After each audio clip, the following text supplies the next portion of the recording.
Breaker 19 villains, you got your ears on. I'm your host, Tony. Welcome to the Channel 19 Experience Trucker Podcast. It's May 11th, episode number 13, and it's also Mother's Day. So happy Mother's Day, all you wonderful mothers in the trucking industry. Happy Mother's Day, Mom, my lovely wife, my daughters, and I know lots of moms in the trucking industry, behind the wheel, behind the scenes, helping keep the show rolling with family, raising us as truck drivers. Happy Mother's Day, moms. We love you. We appreciate you. Let's get this rig rolling. 10-4 drivers, welcome to the Channel 19 Experience Trucker Podcast. This is where the real stories roll, straight from the blacktop. Paper breaker 19, can I get a radio check? Pretty quiet out here on Channel 19. There's a plain white rapper taking pictures at the state line. Hit the jake brake quick, we ain't paying no fines. The driver swing into the interstate, body shop south at exit 5. Building trucking ain't the same as it was. We're the last of our kind. I've got a number of amazing guests this episode. Also, I've got a little bit of a cold going on, so my voice sounds a little funky, a little raspy, so apologize for that. In the pre-trip, May is also Mental Health Awareness Month, so we'll talk a little bit about some resources and our mental health. Speaking of mental health, I've got a quick message about tariffs, and then we're going to talk about fuel island etiquette. On the money line, just one topic this week, I'm going to talk about my West Midlands, England Truckstop tour, what I saw, what I noticed, and the conversations that I was able to have with truckers and others. I've got three guests this week. I finally delivered on my promise to wrangle Danger Dave and mile marker Mike into a roundtable discussion. We talk injectors, sensors, 1099s, broker transparency, a variety of topics. And also this week, I had a chance to talk with Mike Barbour from Truckers Wealth. Hopefully, the first of many conversations. I know I've been sharing a little bit of his information in the last few episodes, but we finally get a chance to talk a little bit more about what his business does. And it was a great conversation as well. So don't forget to stick around for the post trip. We'll take a quick break and hop into that pre-trip inspection. If you're not driving, it's a great time to like, follow, subscribe, and share the podcast with your friends. It's estimated that 10% of truck drivers in the United States are veterans, and that 1 in 4 veterans are truck drivers. We have a number of guests and listeners of the show who are veterans as well, and we have veterans all around us, not just behind the wheel. Check a Vet's mission is to improve veteran mental health and prevent suicide among veterans. They're a 501c3 organization. All donations are tax deductible. Check out their website, checkavet.org, for more information. If you're a veteran and need someone to talk to, dial 988 and then press 1. And for everyone else, please take a moment to check on a veteran in your life. Once again, that's checkavet.org.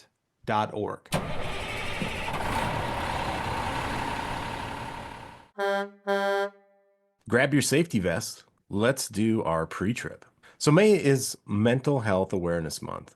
And I put a plug in this episode, as I've done before, for Check a Vet, which is for veterans and helps with providing resources for mental health for veterans. So if you know a veteran, you are a veteran, please use or share those resources. There's also a lot of other organizations for the rest of us who are not veterans. The Substance Abuse and Mental Health Services Administration, that's a government organization. They organize a phone and a text line. So just dial or text 988. Also, there's the National Suicide Prevention Lifeline, which you can reach by calling 1-800-273-TALK. Seven Cups is another organization out there that provides free online therapy and emotional support for individuals, and they're also available in 32 different languages. So the number 7, cups.com. There's also a couple apps out there to help. They're designed to help you with your mental state of mind. So one of them is MoodFit, MoodFit. That's a free app. It provides resources on managing your emotions and also kind of gives you basically a score to tell how you're doing today as compared to other days. So, you can watch it fluctuate as you talk to your dispatcher or deal with various shippers and receivers or come through a weigh station. And another app is also called Happify, Happify. Offers a variety of activities to help alleviate stress and give you a little bit of mental wellness there. And don't forget, many companies that you work for have mental health resources as a part of your benefits. Ask your HR person how to get in contact with those various resources. Oftentimes, there's a number of free counseling sessions that you can do over the phone or over Zoom. There's low cost counseling sessions. So if you need more than just a one off phone call to one of these other resources that I just mentioned, and you want to set up something ongoing, a lot of times your companies have something to offer for that that's quite affordable. So we know this business is a challenge to one's mental health. And there's periods and seasons of our life that it's easier to deal with than others. Your mental health is important. So get the help that you need. Don't be afraid. Don't be ashamed to get help. And the other thing I would extend an offer to is just get involved in some kind of community, even if it's online. This community, a bunch of you are out there posting, sharing things about yourself, commenting on other people who've been on the show. This is just one of many ways you can join a community and converse with people a little bit more, and that helps your mental health. So it doesn't have to be just this. It can be stuff outside of trucking. I'm a part of a ton of different groups with my other hobbies. So a lot of them revolve around trucking, model. I like to watch the guys who are building these models and gals who are building various, sometimes like really huge models. Sometimes they're really tiny. They paint them. There's a lot of trucking art groups. It does take a little bit of effort on your part, but plug yourself in, connect with people, and get help when you need it. On to the next topic, but it's kind of related because it affects our mental health, my mental health for sure, these tariffs.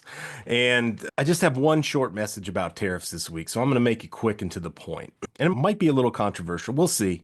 But I've been seeing a lot of posts, and I'm sure you have too, and comments on social media talking about how the tariffs are going to raise prices and these price increases are going to crush American consumers. And a lot of it's coming from the left side of the political spectrum in this case. Things kind of snide, snarky of, well, how do you Trumpers or MAGAs like it now? Trump's about to stick it to you, that sort of thing. And really, it's funny latching on to the idea that prices going up as a result of government or administrative actions is a bad thing. So I've got a quick little commentary here. I happen to think that truckers, in particular in this country, understand something a little bit more than many other groups in America.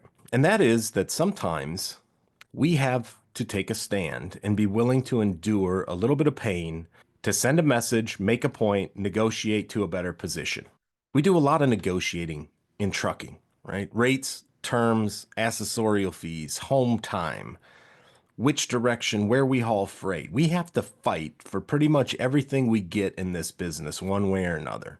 And some of the reasons that we have to fight we've discussed before, which is because exceptions were carved out so that we didn't get treated as well as other groups when it comes to things like overtime pay and just simple employee rights that other groups receive that we don't. So we're fighters by nature. If you're coming into this, I mean, we see a lot of people struggle with this mindset of, kind of bringing a 9 to 5 office job mentality into the cab of a truck and finding out real fast, like, yeah, you just can't sit back. Like, you got to hustle and fight for everything you get in this business.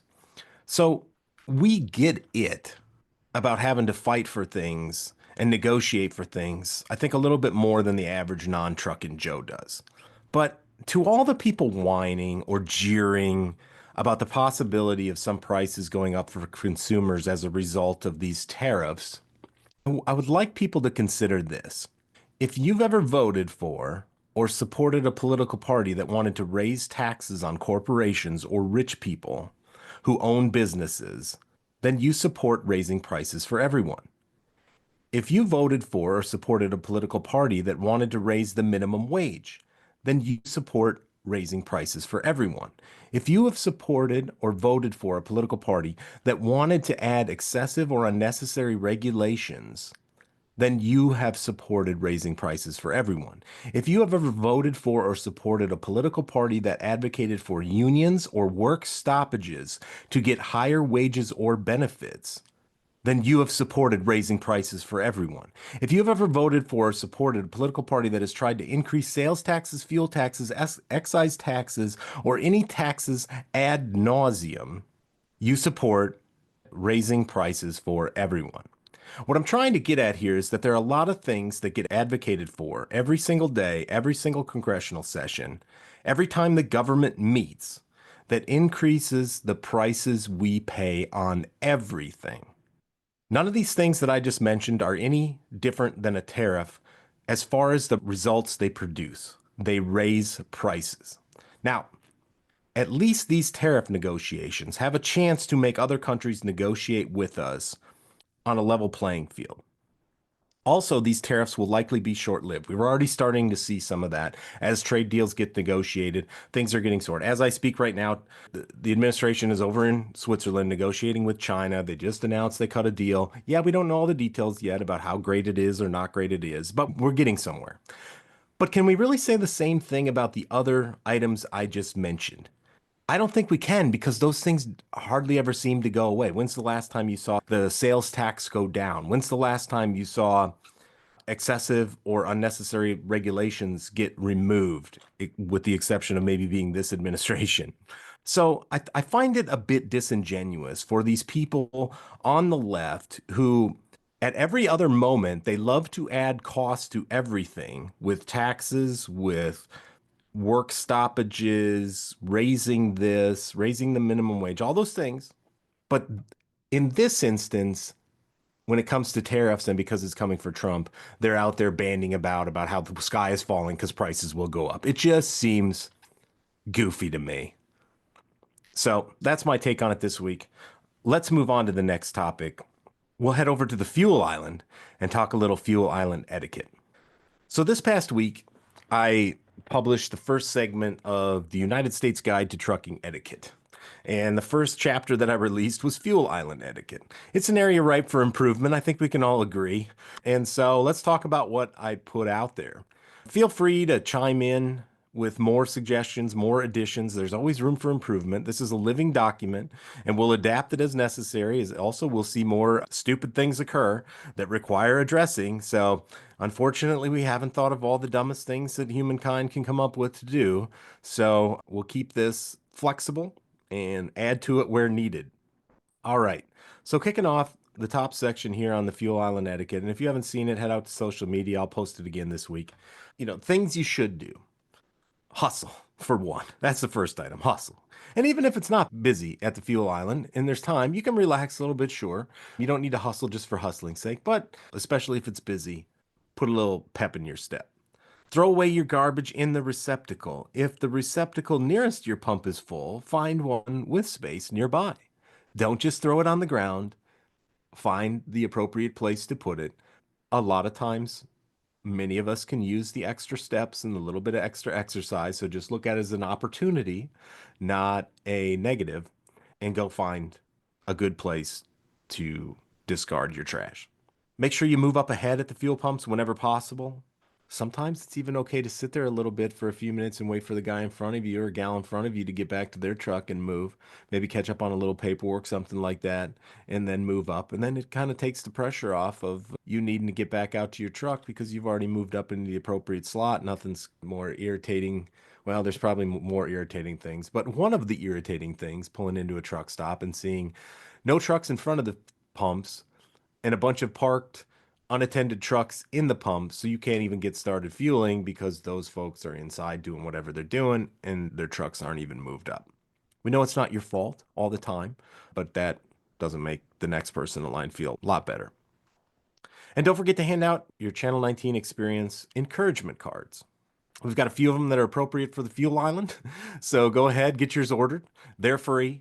And we'll send them out to you. And then you can help spread a little bit of the etiquette, 1 2 inch by 1 inch card at a time. Things you should not do on the fuel island. Do not urinate or defecate anywhere near the fuel island. Just don't do it anywhere near the truck stop, your shippers or receivers, anywhere. Find a bathroom or find a container. We've all done it with a bottle or something else in the truck. Dispose of it appropriately, but don't just do it on the parking lot. It already smells bad enough. Don't take your 30-minute break on the fuel island. Don't take your 30-minute break in front of the fuel island. Go find a place to park. Do not touch anyone else's equipment. Don't throw trash on the ground. Don't empty your cups on the ground. Do not use the window brush, the little squeegee in the bucket or the container there, on anything but glass, your windows, your windshield. Don't scrape 1,000 miles worth of bugs off of your hood with it. Don't wash your truck body with it.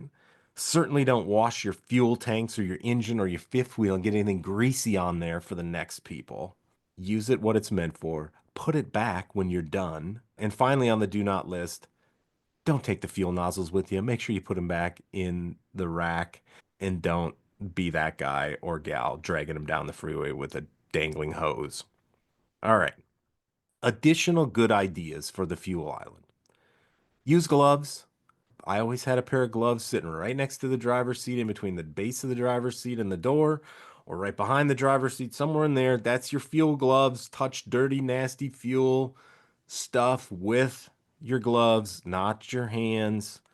Have a spare set of shoes. I know flip-flops get mocked or Crocs get mocked, but I always like to have a separate set of shoes because there's diesel fuel, there's all kinds of nastiness on the ground. I'm not tracking that stuff back in my truck. Maybe an old crappy pair of trainers, but something so I'm not getting my other shoes in a nasty state. Make sure you're collecting your loyalty rewards wherever you're fueling and doing your business. Make sure you take advantage of those programs. Learn to use the touchless methods using the various apps, the Loves, the Pilot Flying J, the TA Petro, and the other stops. Like, use their apps. They have places where you can load your fuel card information into the app and you can authorize the pump right from the app. You don't have to put your card in. You don't have to do the touchless, the tap to pay, right? There's a lot of nonsense going on and has been for quite some time with skimmers and various methods. There's a lot of transactions that go on near these fuel islands. The crooks are always about. So just communicating directly via the app, straight to the truck stop. It's relatively easy to set up. If you need help, ask them at the fuel desk, ask your fellow truckers. A lot of us have it in our phones, so we can just do it right from there and not expose our credit card or fuel card information out to the world. Don't swipe your cards if you can help it. And finally, get a discount fuel card. If you're paying the price on the marquee or anywhere near the price on the marquee, or it's a few cents cheaper because you got a cash discount or something like you really need to explore discount fuel cards. I can recommend some for you. There's a lot of options to choose from. They're not all created equally. And sometimes you get a better package if you're doing some other kind of business with that same network of vendors. But you should not be paying marquee price or close to marquee price. That's just silly in this day and age. There's plenty of legitimate discount fuel cards. Get yourself a discount fuel card. And like I mentioned, don't forget to order your encouragement cards. There's several places on our website, channel19experience.com, to click on the button, submit your information, pick out which encouragement cards that you want. I'll share the document for Fuel Island Etiquette out there again, so you can share that with your friends, put it in different social media groups that you're in, share it with the company you work for that you're leased onto. If any of you happen to have enough karma on Reddit to post that, please do so. I don't quite have enough. I've had people reaching out to me because I posted on TikTok and Instagram and other places. People reaching out, asking if they can share it. Yes, of course you can. I've had people reaching out, and even some of the comments that I got on like TikTok, they were saying, well, you really need to put this in other languages because the people who speak other languages are the problem, not English speakers. That's quite debatable. But coincidentally enough, I did have people reaching out who have customers and or drivers who speak other languages asking if they translated my list and shared it with their drivers, customers, vendors, partners, whatever. Absolutely, the answer was yes. However, we got to get this thing out to anybody in whatever language. We're going to spread the word on all these things and see if we can't move the needle just a little bit towards the good, right? We're just trying to share knowledge. Some people, maybe nobody ever told them these things. Maybe they never thought about it. Maybe they saw other people doing it early on in their career, and so they thought it was okay. But we're going to put out the message that it's not okay, that there is a higher standard to hold yourself to. And we're going to document what those standards are and share them every week where we can. So, next up, we're going to tackle truck stop parking lot etiquette. So, start firing your ideas in on that topic and whatever drives you nuts in the truck stops, in the parking lots. Some of these things are going to start to overlap a little bit, but it's okay. Some of these things need to be said more than once. So, that's the pre trip for this week. Get that seat adjusted. Let's push the buttons in and get this rig rolling. We've got work to do. Trans Carolina Permits is based out of North Carolina. They've been in business since 1977 and they've got a team with a ton of experience in all of our favorite part of trucking, which of course is the government. They provide a portfolio of services for the trucking industry, various applications and permits, FMCSA authority, 2290s, IRP tags, DMV tags, trailer plates, along with state filings for your business. Not to mention they have a compliance program. They'll help you with clearinghouse setup and queries, IFTA, and mileage reporting. So your state by state mileage, your fuel purchase tracking, and get that wrapped up into a nice little bundle for quarterly filings. They're a one-stop shop for your trucking needs. You can find them on Facebook and LinkedIn, or check out their website, transcarolinapermits.com, or give them a call at 1-800-899-4870. It's by truckers for truckers. This is the Channel 19 Experience. Let's hit the road. Let's drop down to line 3 and knock out the money line this week. I'm going to start off with a quote from a philosopher, a French philosopher, Simone Weil. She was from the early 20th centuries, from France. This quote of hers I found this week really struck me. And her quote was, "Attention is the rarest and purest form of generosity." And the reason it hit me so profoundly this week after my trip to England was because I think because I was in person, right? And I got to meet people face to face more than I do in my time in the United States. And everyone over there was so generous with their attention, paying attention to me, making room and space for me. And I could see it with my eyes and feel it in a different kind of way, which got me thinking about all of you who've been so generous with your time for me and the podcast and each other. I don't get to see you face to face, so I don't get to feel it a lot of times in the same way that I did in England, being face to face with people. And we'll hopefully change that in the coming months and quarters. But I notice you, I see you, and I'm thankful for you for the attention and the generosity that you provide to me and the others in the community. Some of you I get to talk to in the interviews, which is amazing. Some of you comment and write or text to me privately, which I'm so thankful for.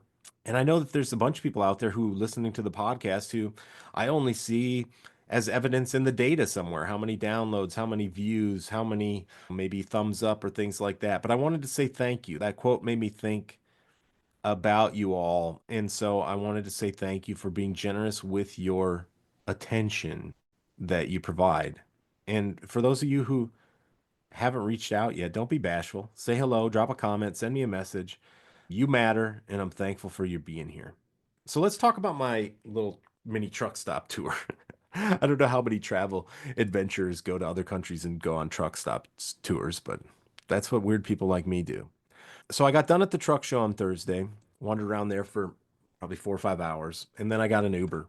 And I had a list. I'd been doing a little bit of research. I've been talking to a few people on Reddit, trying to get some ideas of where the most interesting truck stops would be, and also Googling, Google Earth, that sort of thing.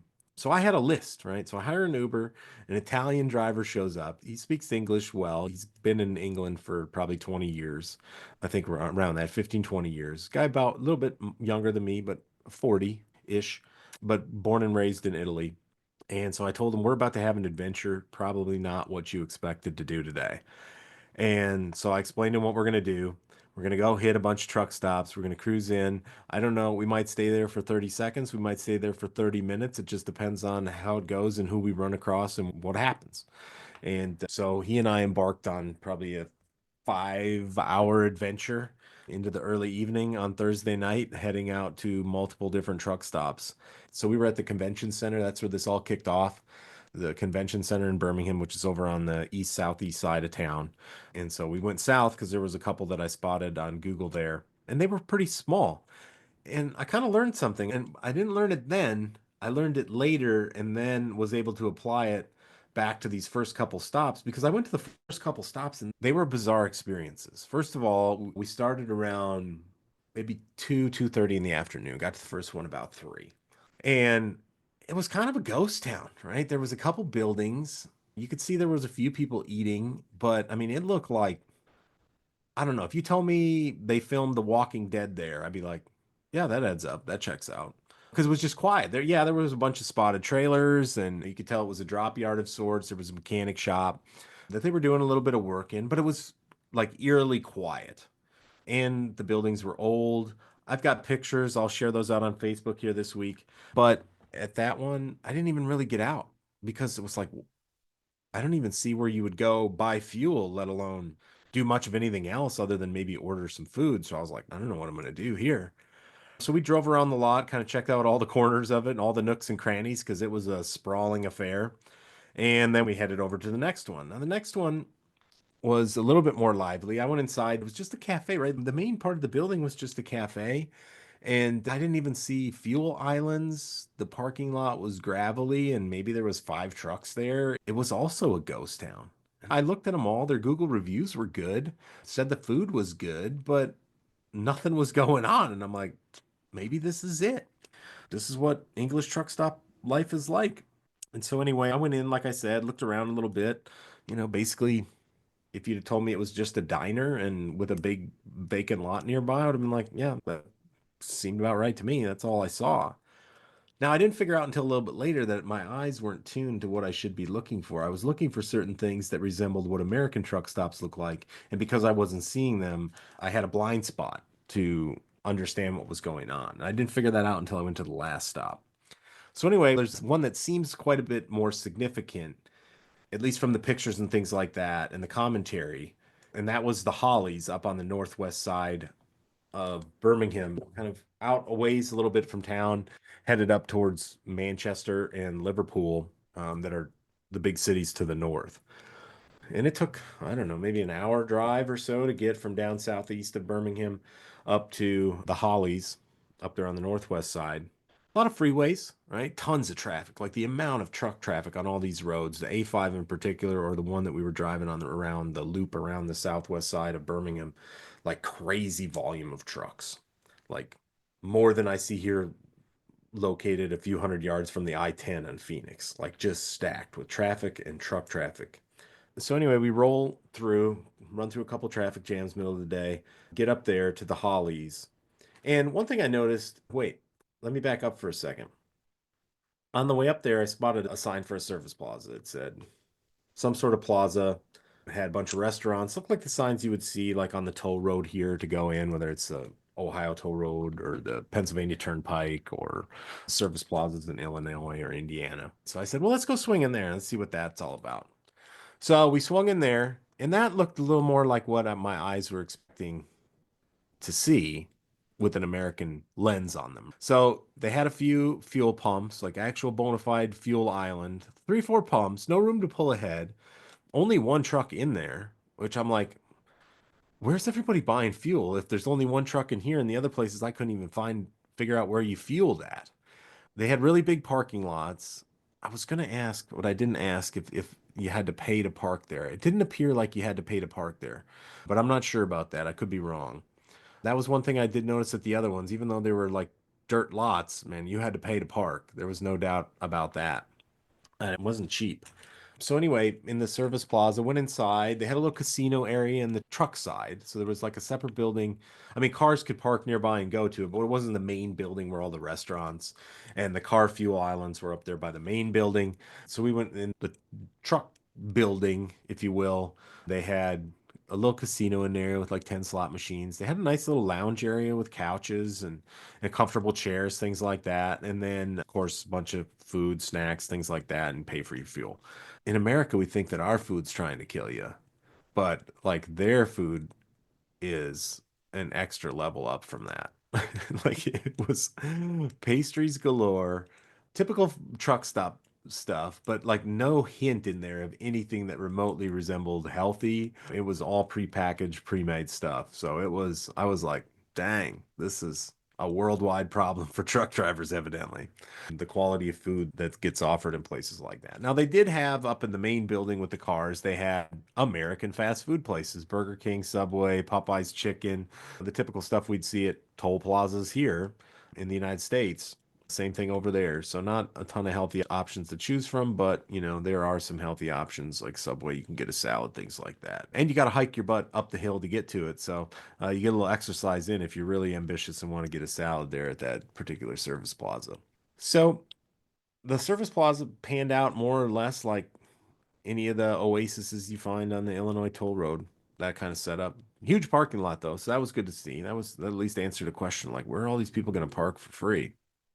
Now, as we drove up to the Hollies up in Northwest Birmingham, one thing I noticed was there were lots of cutouts on the two-lane roads where you could park a truck or two, and they were paved and curbed off and signed off. Like it seems that's what they were meant for, right? To be additional parking that wasn't charged for, because the parking in the truck stops was around 30 pounds a day, so $40 roughly a day. Now, you did get a little voucher for buying food or something from inside the truck stop. And depending on how you did it, each one had a little bit less or more of a voucher or what you could use the voucher for. I did ask at the Hollies what it costs to take a shower. And there was no, if you buy fuel, you get a free shower, but the showers were only £2 50 cents. So $3, three and a quarter, something like that, which is like ridiculously cheap, right? Like that's 1980s prices for American showers. I don't think I ever paid for a shower that was less than 5, $6, and I started in the 90s. So to get down to a couple $3 a shower had to be at least the 80s. So anyway, I interviewed a British driver, and I can't remember what he called those places along the side of the road that were designed for people to turn off into and park there for night. The one thing he talks about in my interview with Matt is that they're not the safest place to park. It's kind of a good way to not have a very good night if you're going to park there. And just like in America, parking on off ramps, on ramps, things like that, you have no services. You got cars and trucks zooming by in the middle of the night. Like it's not the most comfortable way to get your rest. And so got over to the Hollies, pulled in there, and this one had more of a feel like could understand what was going on as an American. And so pulled in and they got a line. They're doing truck washes out in the open, no building or anything, just pressure washing them out there. 5, 6 trucks queued up. I got pictures of that. So then we pulled past all that and went and parked so we could go into the main building for the truck stop. And then I spotted the fuel island. Now, fuel island's a bit of a stretch of the imagination. I've got a picture of it. It's literally got room for like one truck.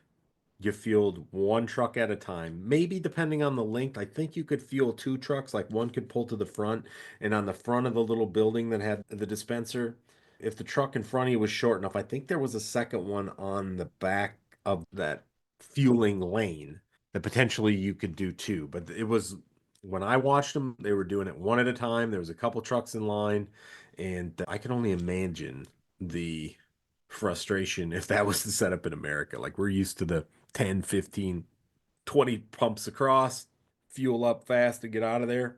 So that was interesting to see.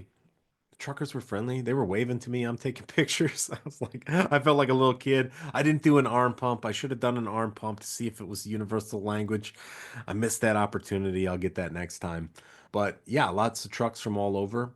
And it was pretty quiet too. There was probably 5, 6 trucks. This was one of the biggest stops in the area, truck stops. You'd have to go, I think, up to closer to Liverpool or down south of London to find a bigger truck stop than this. At least that's what the lady at the fuel island kind of indicated. So yeah, the 5, 6 trucks in line waiting to get their trucks washed off. You had a couple trucks in the fuel line, maybe 10 other trucks in the parking lot. And now we're getting closer to dinner time. It was probably 5 o'clock by then. So still pretty quiet. I'm like, and this was on a Thursday. So anyway, we park. And my driver, like, he's getting a whole adventure out of this too. Like, one thing you realize is we being truck drivers, we're in plain sight all over the world. You can't miss us. We're massive. We got stickers and logos all over the place, wild colors. Everyone knows we're there, but no one notices us. And they don't understand what's going on, right? They don't pay us that much attention. So it's funny. At first, my Uber driver, he thought I was a bit nuts. I'm like, what? What are we doing? Why are we doing this? And then by the time we got to the second and third places, he was getting into the adventure and he and I were having great conversations about trucking. He didn't know anything about logistics, never paid a mind to anybody driving a truck or what they're up to or what's going on or how they go about it. Hadn't been in any of these places before, even though he'd lived there 20 years. Never heard of them, frankly. And so it was kind of a pulling back the veil on a whole subculture that's going on right around you every day and right around him every day. By the time we got to the third stop, he was right on my hip, going around with me, listening to me ask questions and things like that. Like he was part of the exploratory mission at that point, which was fun and it made it fun for both of us. And we had great conversations in between the various stops, just talking about trucks and logistics and life in general. It's a lot of fun. People get interested in our stuff when they have a doorway or an access point to learn about it a little bit more. So you can help be that access point as well to other people, which is fun. Something I really enjoy. So anyway, we're up at the Hollies, park the car, observe stuff going on, and then go inside. And here there was actually a few people eating. And so I'm like, here's my chance. I didn't want to stop some guy in the fuel island. Obviously, they're out there with stuff to do. They're trying to get stuff done. I don't want to slow somebody down. But if you're sitting in the diner, you kind of fair game. You could feed me some answers while you're eating, perhaps. So I see a few guys sitting in the diner. A bit of an embarrassing moment. I go cozy up to the first person and just kind of start right in, big dummy that I am. Like, hey, I'm from America. I have a trucking podcast. I'm wondering if I could ask you some questions about what it'd like to be a truck driver in the UK. And the guy looks at me and he was probably like 60 years old. He looks at me and goes, I'm not a truck driver. I can't help you, bud. And I'm like, oh. He's like, I'm just here for the food. I'm like, okay, sorry. Didn't mean to be an idiot, but yeah, I guess I made an assumption there. I made an assumption that if you were in the truck stop diner, you're a trucker, which wasn't the case. That also happens here in America, probably more so in the previous years when we actually had more diners and truck stop restaurants that were a good reason to actually go to a travel plaza or something like that. Maybe not so much anymore.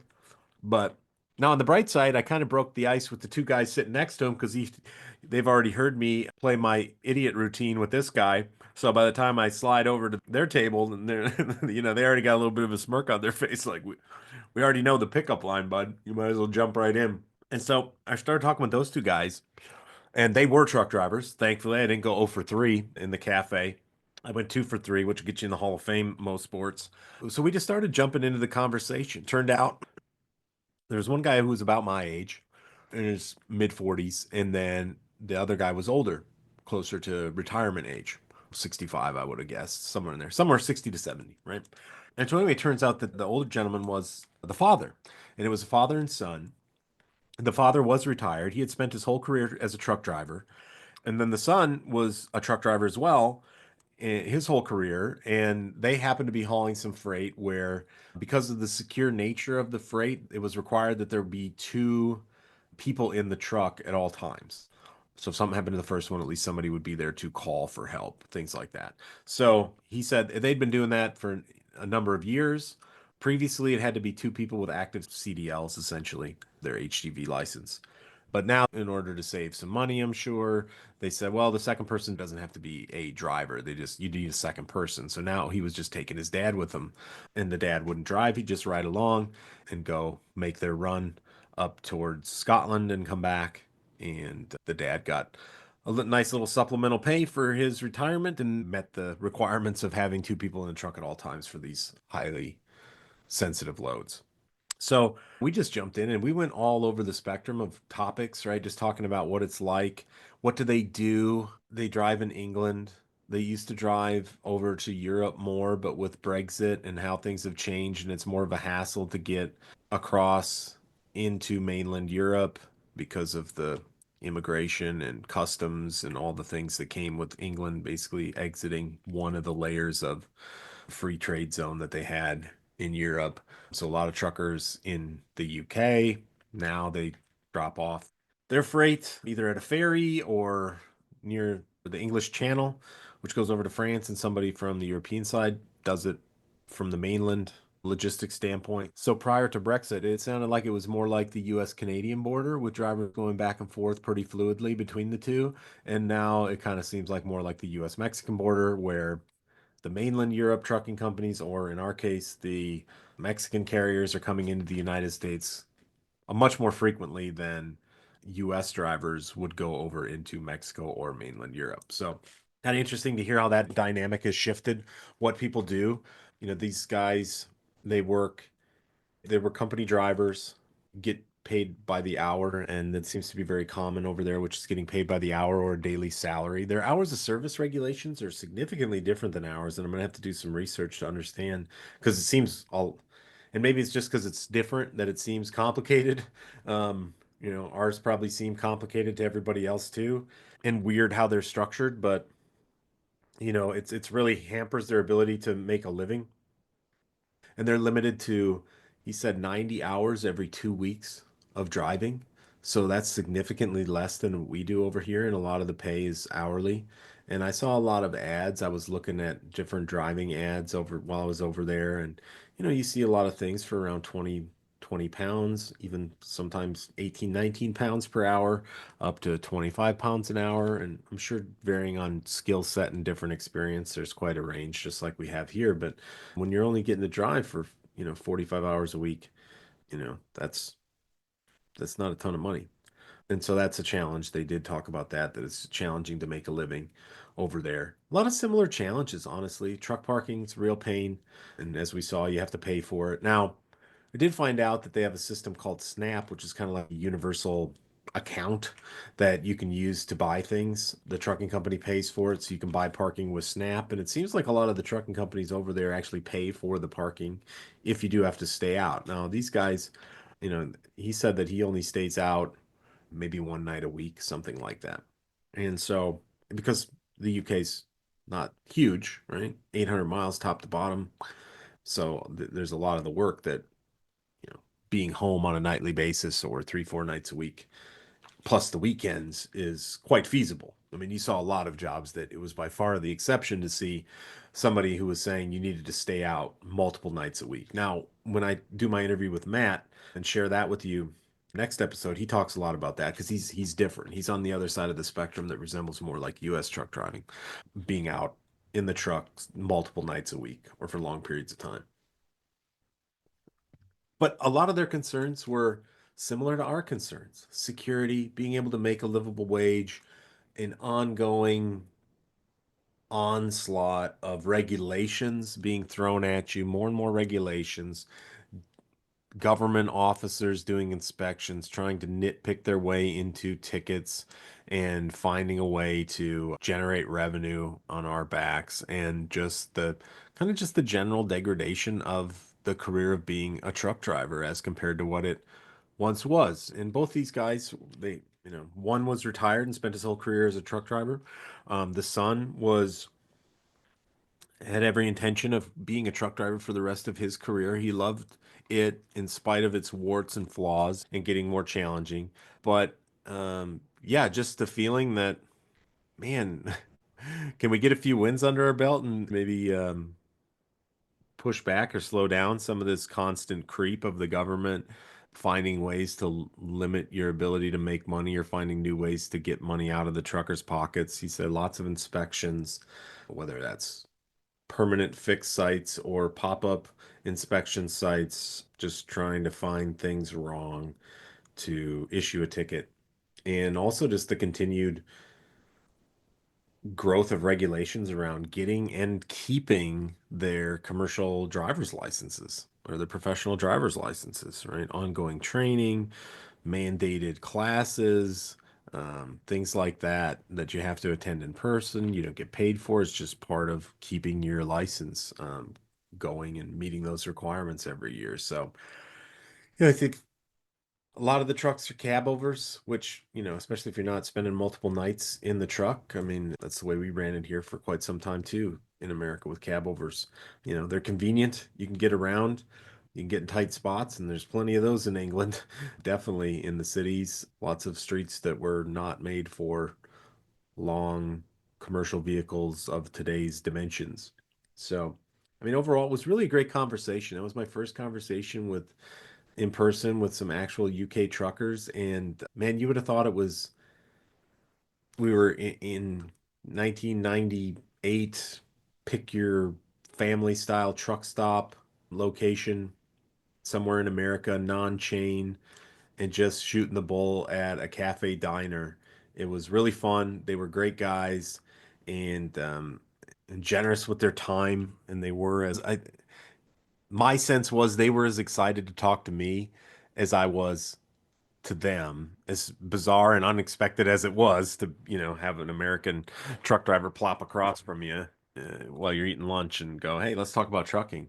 After that, I kind of hung out by the fuel island a little bit, talked to the lady running the fuel island, which I mean, she was quite a character and she was cutting up with all the drivers who came in. You could tell that she knew a lot of them and she'd been working there for years and years. And even there was a younger gal who was working in there, kind of going between the diner and the fuel desk. And she had been working there for several years. And I mean, there was just a sense of community about it, people knowing each other and cutting up, joking around, poking fun at one another.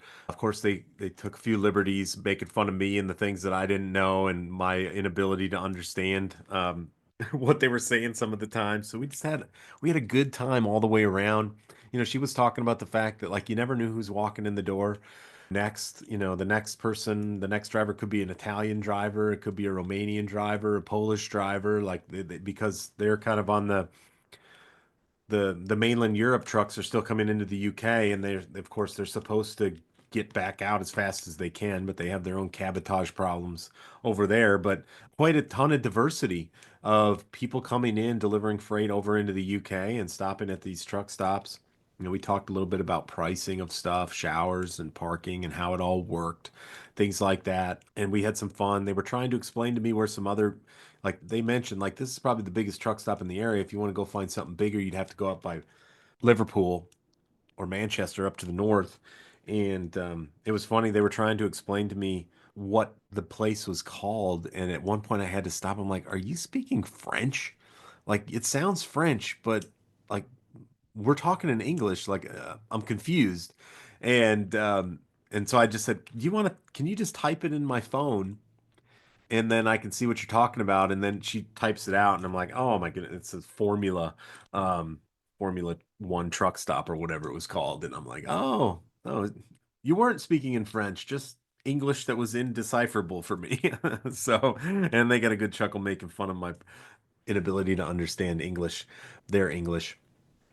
And but yeah, it was just a ton of fun. They were cheerful, happy, enjoyed talking and meeting somebody from somewhere else and more than happy to share their thoughts and their experience and their lives with me, which was amazing.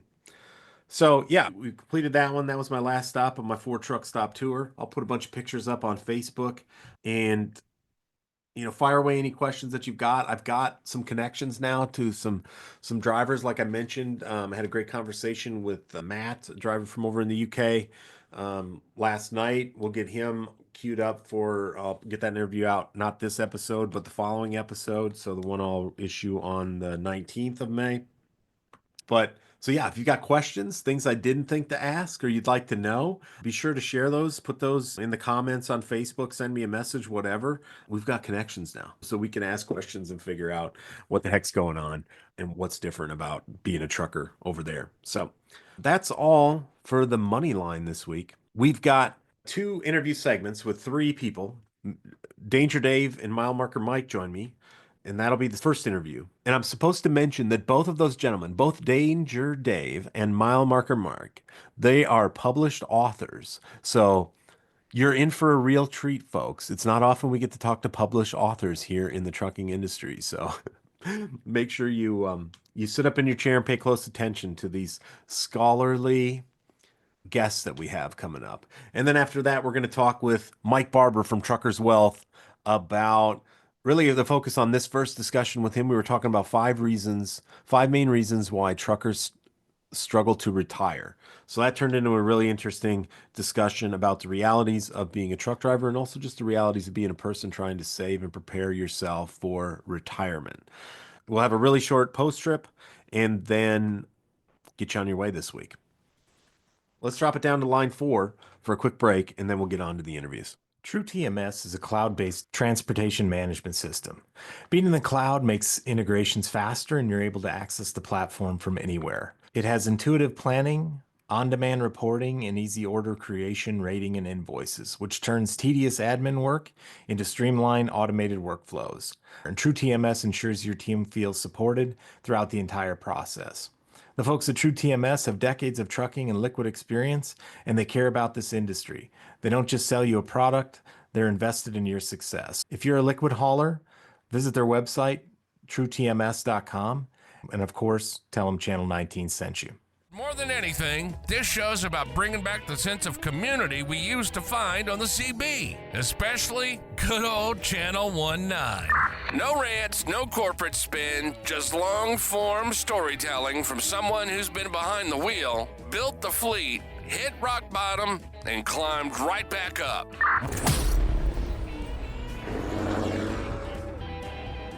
Oh, I still hear you. Why?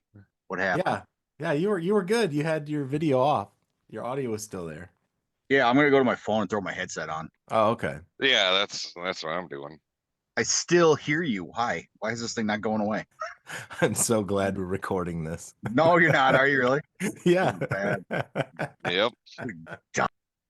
For the people in the 21st century, I just got a notification on the bottom of my phone that they're retarding. I don't know. Dave must be on dial-up yet. I'm going to send this over to your safety director. If you ever wonder why his e-log is jacked up, like this is what you're working with here. Oh, he's back. He's on mute. A big bald head staring at his phone 3 inches away from his face. Hit the personal conveyance button. Right. Ah, damn it. I'm there again. He's back again. This is bad. Dave, put the nipple clamps away. Can you hear me? Yeah, we can hear you. Okay, cool. All right, let's get this show on the road. All right. You two goofballs. All right, so we got a couple topics to cover tonight. First, let's jump in. Mile marker Mike, you joined briefly, guest member of the Plastic Truck Mafia. What happened to your truck and how did you end up with your 68-mile-an-hour machine? Oh, that was a doozy. Well, the truck went into full D-rate and all the lights came on the dash and pulled into a Love's Truckstop and talked to them guys and they plugged into it and they said, your DPF is full. Well, they couldn't do nothing. You have to find a shop that's got knowledge. And I'm like, no, that's reassuring. So it was 10 o'clock at night, so I waited till morning to start making calls, and I found a dealership in southern Utah. Yeah, I'll get you right in, get it down here. I made it down there without getting towed. I came out of it, and then went back into it, and then I made it down there. And long story short, they come back with, we got bad news and good news. Your injector's got a campaign for overfueling. And it's throwing all the faults for that, and that is why it derated or filled the DPF up because however the ECM works, it shut it down from regenning because the sensor's problem in the engine. But the good news was warranty covered it all. So we went through all that and it was like a 4-day turnaround. This is the end of the week. Just we're leaving our truck here. We did a rental and then we ended up getting a rider top 4 torpedo with automatic in it. And living the high life. Yeah, paper logbook just like the good old days. Nice. I ran that for a week and a half and ran a load out to central Wisconsin, brought a load back to Denver and worked my way back up. Well, then brought the rental truck back and got a taxi ride back down to my truck 300 miles in southern Utah, Salina, Utah. But I don't know, both ways I had the same taxi guy. He always wanted cash. It was him and his wife. It was all right. Nobody died. But so I go get my truck. Everything's hunky-dory. And bobtail back up Salt Lake, hooked up to my loaded trailer, and get 5 miles down the road and it derated again. I'm like, You've got to be kidding me. So I went into a part regen, or I wanted to initiate a part regen, so I let it do it. It sat in regen on an on-ramp for an hour before it tipped out of it, and then all the lights went on. So now I'm looking for, what do we do now? And my load is going to Caldwell, Idaho. I'm like, well, we're going to try. And I made it to the dealership, not sister company, but same group, Peterbilt dealer out there. And I made it there that night. I slept there, get up in the morning, and walked in with the invoice from their other shop. And we had a problem on our hands. We got the exact same codes, and any code that comes up, you can look it up, and Google will tell you something. It's like, we got the same damn code. And they're looking at the invoice. You got 4 different texts on it. We find that to be alarming. I said, I do too. So all said and done, they hooked the computer up to it, and they came back with the code for DPF differential pressure sensor. And that sensor senses exhaust temp, exhaust pressure. And when that sensor fails, it stops regenning because it doesn't know what to do. So the DPF wasn't even full. Well, I don't know. I'm not a mechanic. But because it wasn't regenning, it couldn't do a burn. So then it started throwing codes. So after all this, getting new injectors, getting a DPF cooked out, baked out, we get up to Hayburn, Idaho, and they tell me it's a DPF pressure sensor.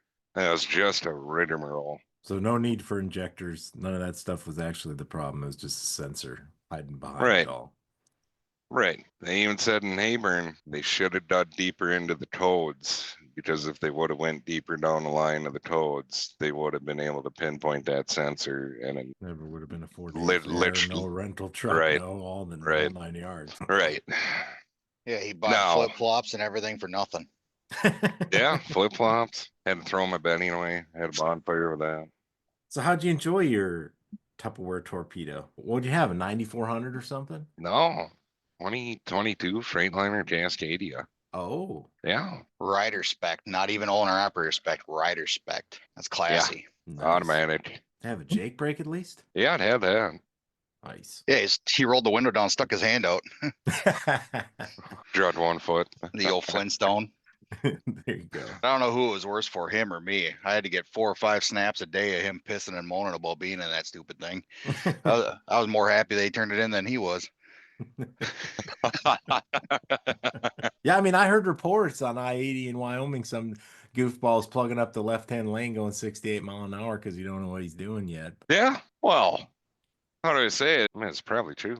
I don't know. But from driving a 565 Cummins with an 18 speed, then you get in this little 450 Cummins with an automatic that decides for you when you're going to shift. Well, the way the parameters are in it, it lays on its face. So the first couple 100 miles, and I probably was. I probably did have a lot of people mad because I'm like catching up to somebody that's slow in the right lane. You go out in the left lane coming into a hill, and then it falls on your face, and you're kicking 1 foot out to try and keep her going, but it just ain't happening.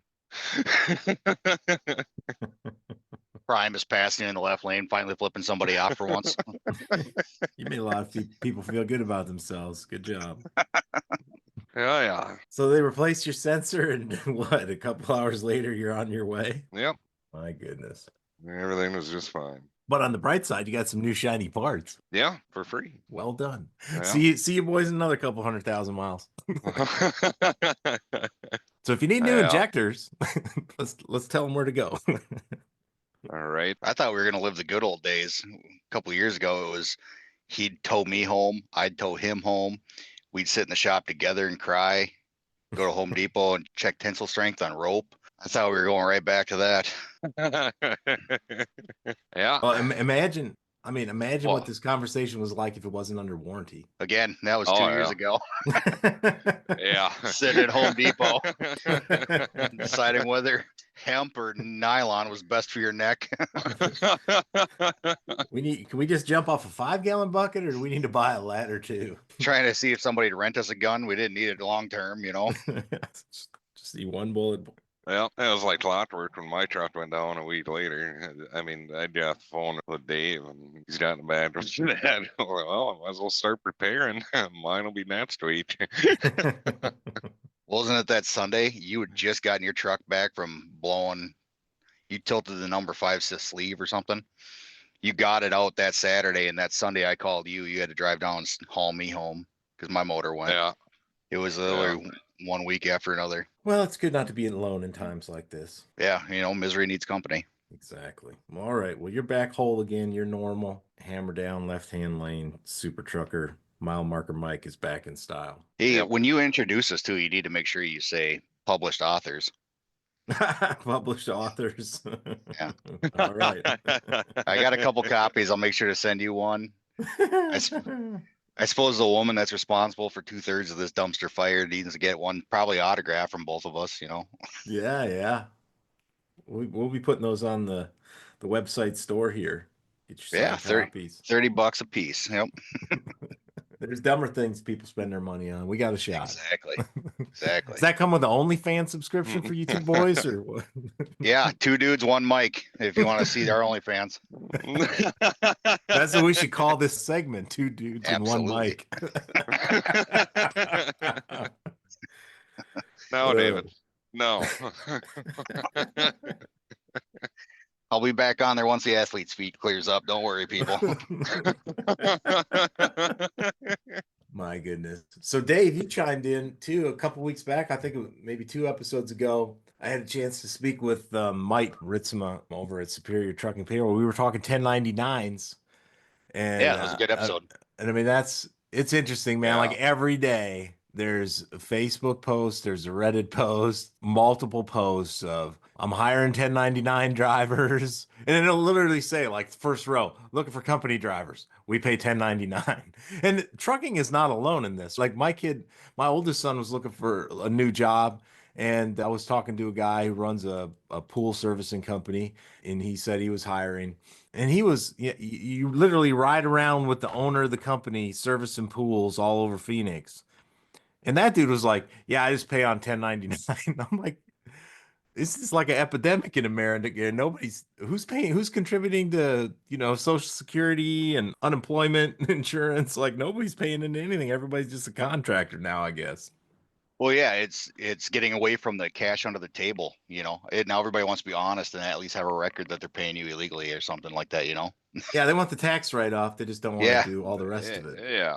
Yeah, and I agree with Mike when he said, I mean, you're better off doing a W-2 if you don't own the truck, where you can write off the interest on the truck payment or even like the lease payment. If you don't have the fuel to write off, stuff like that, I mean, those are your biggest expenses: the maintenance, the mechanical work.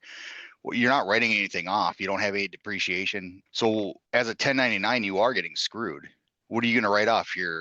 I guess you could do nights in the truck. 1099s can still write off or do their per diem. Per diem. But other than that, I mean, there's really no benefit. Maybe your health insurance, but that's right. I mean, how many of these guys running 1099s are buying their own health insurance? right. Exactly.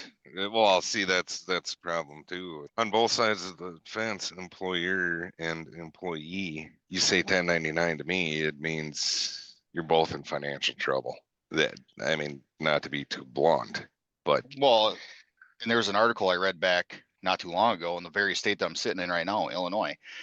There was a lawsuit over this. The driver was getting charged for things that he shouldn't have been charged for as a W-2. If you blow a tire or whatnot, you can't charge the driver for that. That's a business expense. Because if you charge the driver, well, then was the company keep the receipt and then also write off the tire on the backside too? Neither party was actually from Illinois, but because the truck put 1 mile on in 1 year, they were able to take the trial to Illinois. And if you look it up, it's probably one of the biggest payouts, lawsuit settlements in the trucking industry that wasn't with insurance. I think they sided with the driver, if I remember right. But it's just kind of it sets a weird precedence too, because then you start getting into that gray area with the lease purchase operators. With the bigger companies, they're so good at doing this lease purchase, and there's so many different variables to being an owner operator, and you can get the hardcore independents that own their truck, own their trailer, have their own freight and tags, and they say that they're the only owner operators. Mike and I we're leased to a company, but we brought our own truck. We rent a trailer from them, but we have our own tags. We run under their authority. So, I mean, we're kind of an owner operator, but then you have the next, another degree where it's a lease purchase kind of setup where the driver comes in. They tell you what truck you have to drive, what you have to lease. It has to meet their standards. It has to be within 5 years old or under 500,000 miles. They tell you that you have to put X amount of money each settlement into a maintenance plan. And then they tell you how you can spend that money, which I don't think is right either. I believe in the maintenance plan because it protects both the company and the driver, because some people just aren't good with money and saving it. And I'm pretty close to one of them. So to me, and then you do this lease.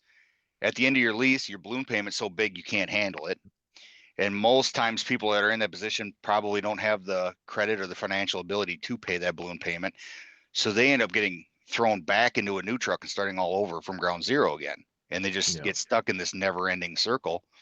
And I try to think of the benefit of that. And really all it is you've got these major companies that can buy 100, 200 trucks at a pop, and maybe 30 of them are going to lease purchase programs.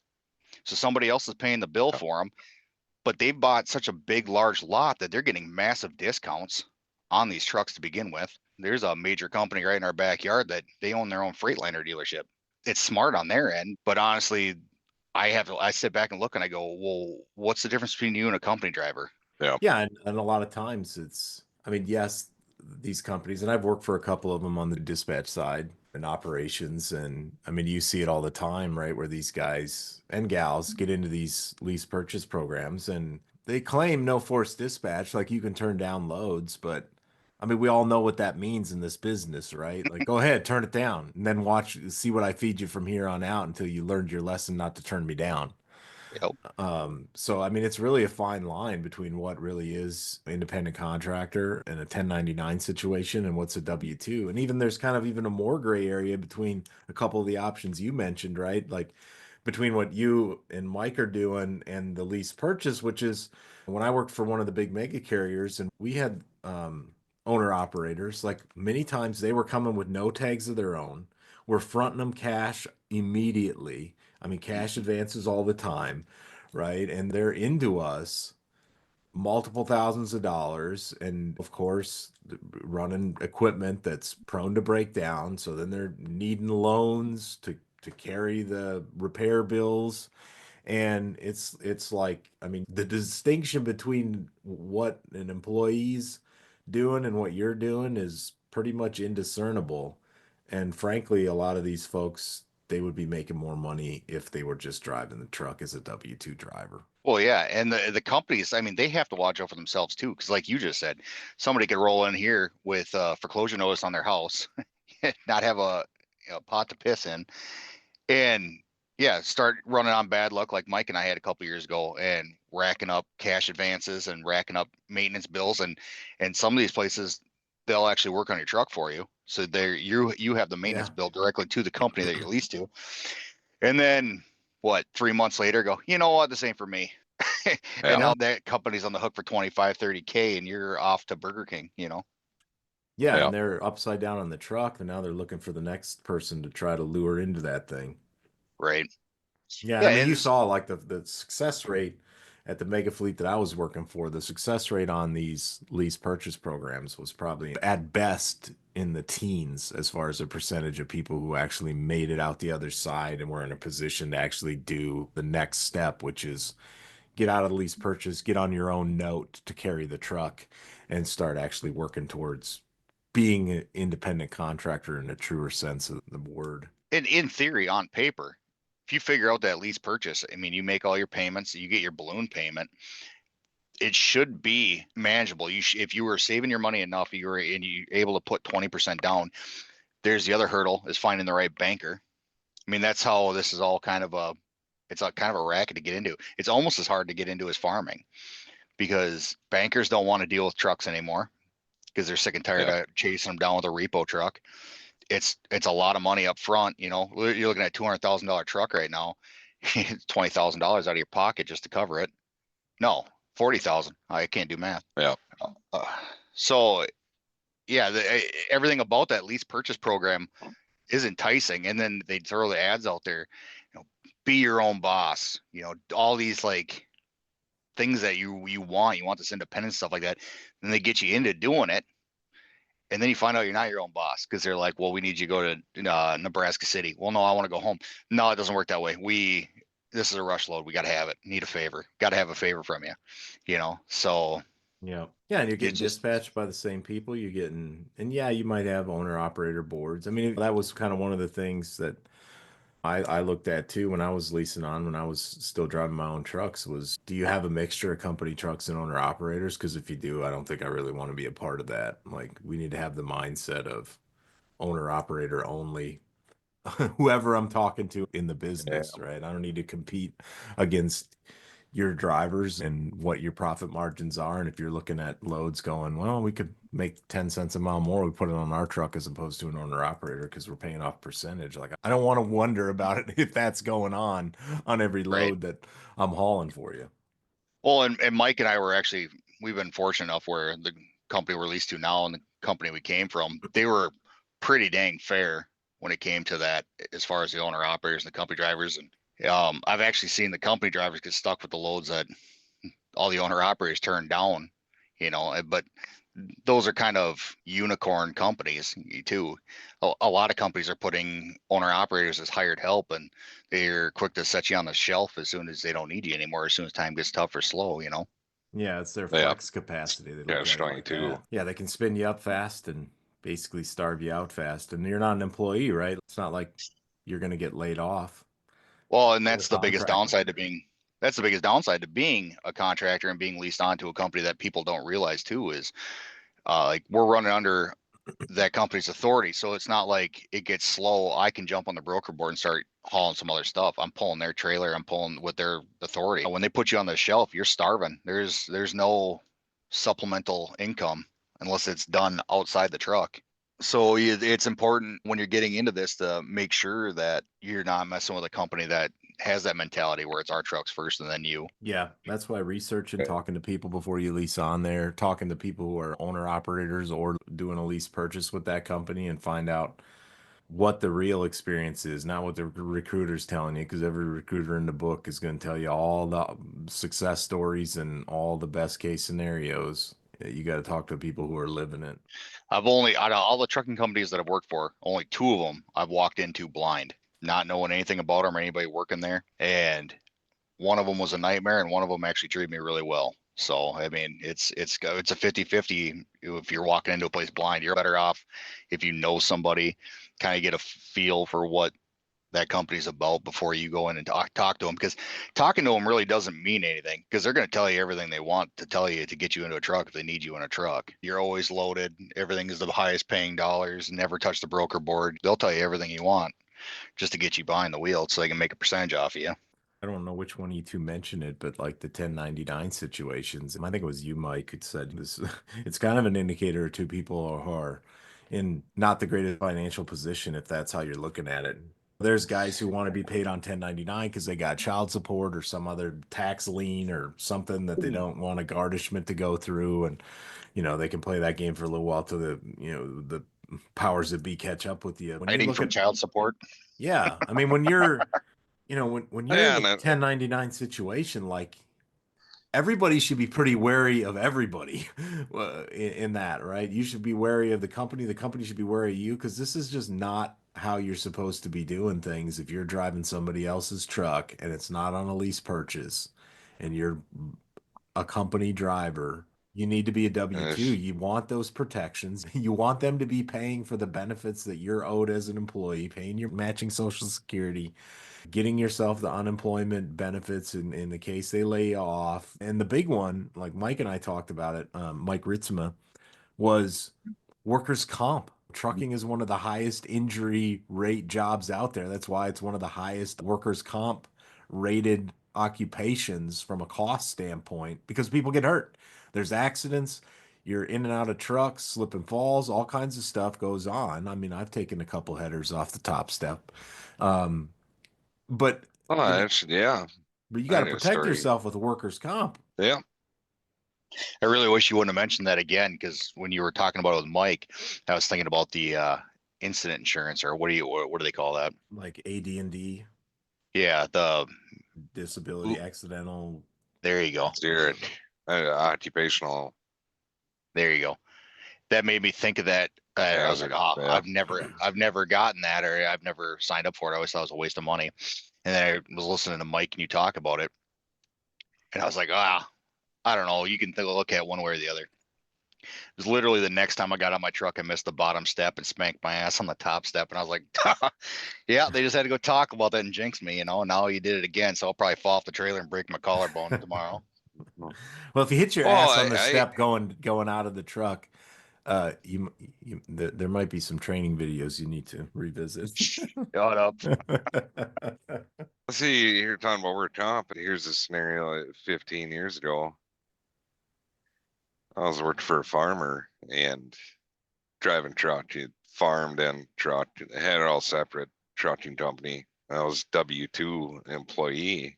I'm pulling a live bottom trailer, and you always have to climb up there and scrape it out, whatever's left in the V of the belt. The step, getting down out of the back, I slipped and fell and split my knee open. I had to get 13 stitches, and I had my own health insurance, not through him, but independently. Right away, he said, go against my work comp. I pay for it. It's there for a reason. Go through work comp first before you go after your insurance, before you go make a claim on your health insurance. I'm glad I had that option. Do I want to use it? No, I don't. Did the farmer want to use work comp? No, because it's a claim, but Yeah, it's his there. rate will go up, He's but- been paying for it. Use it.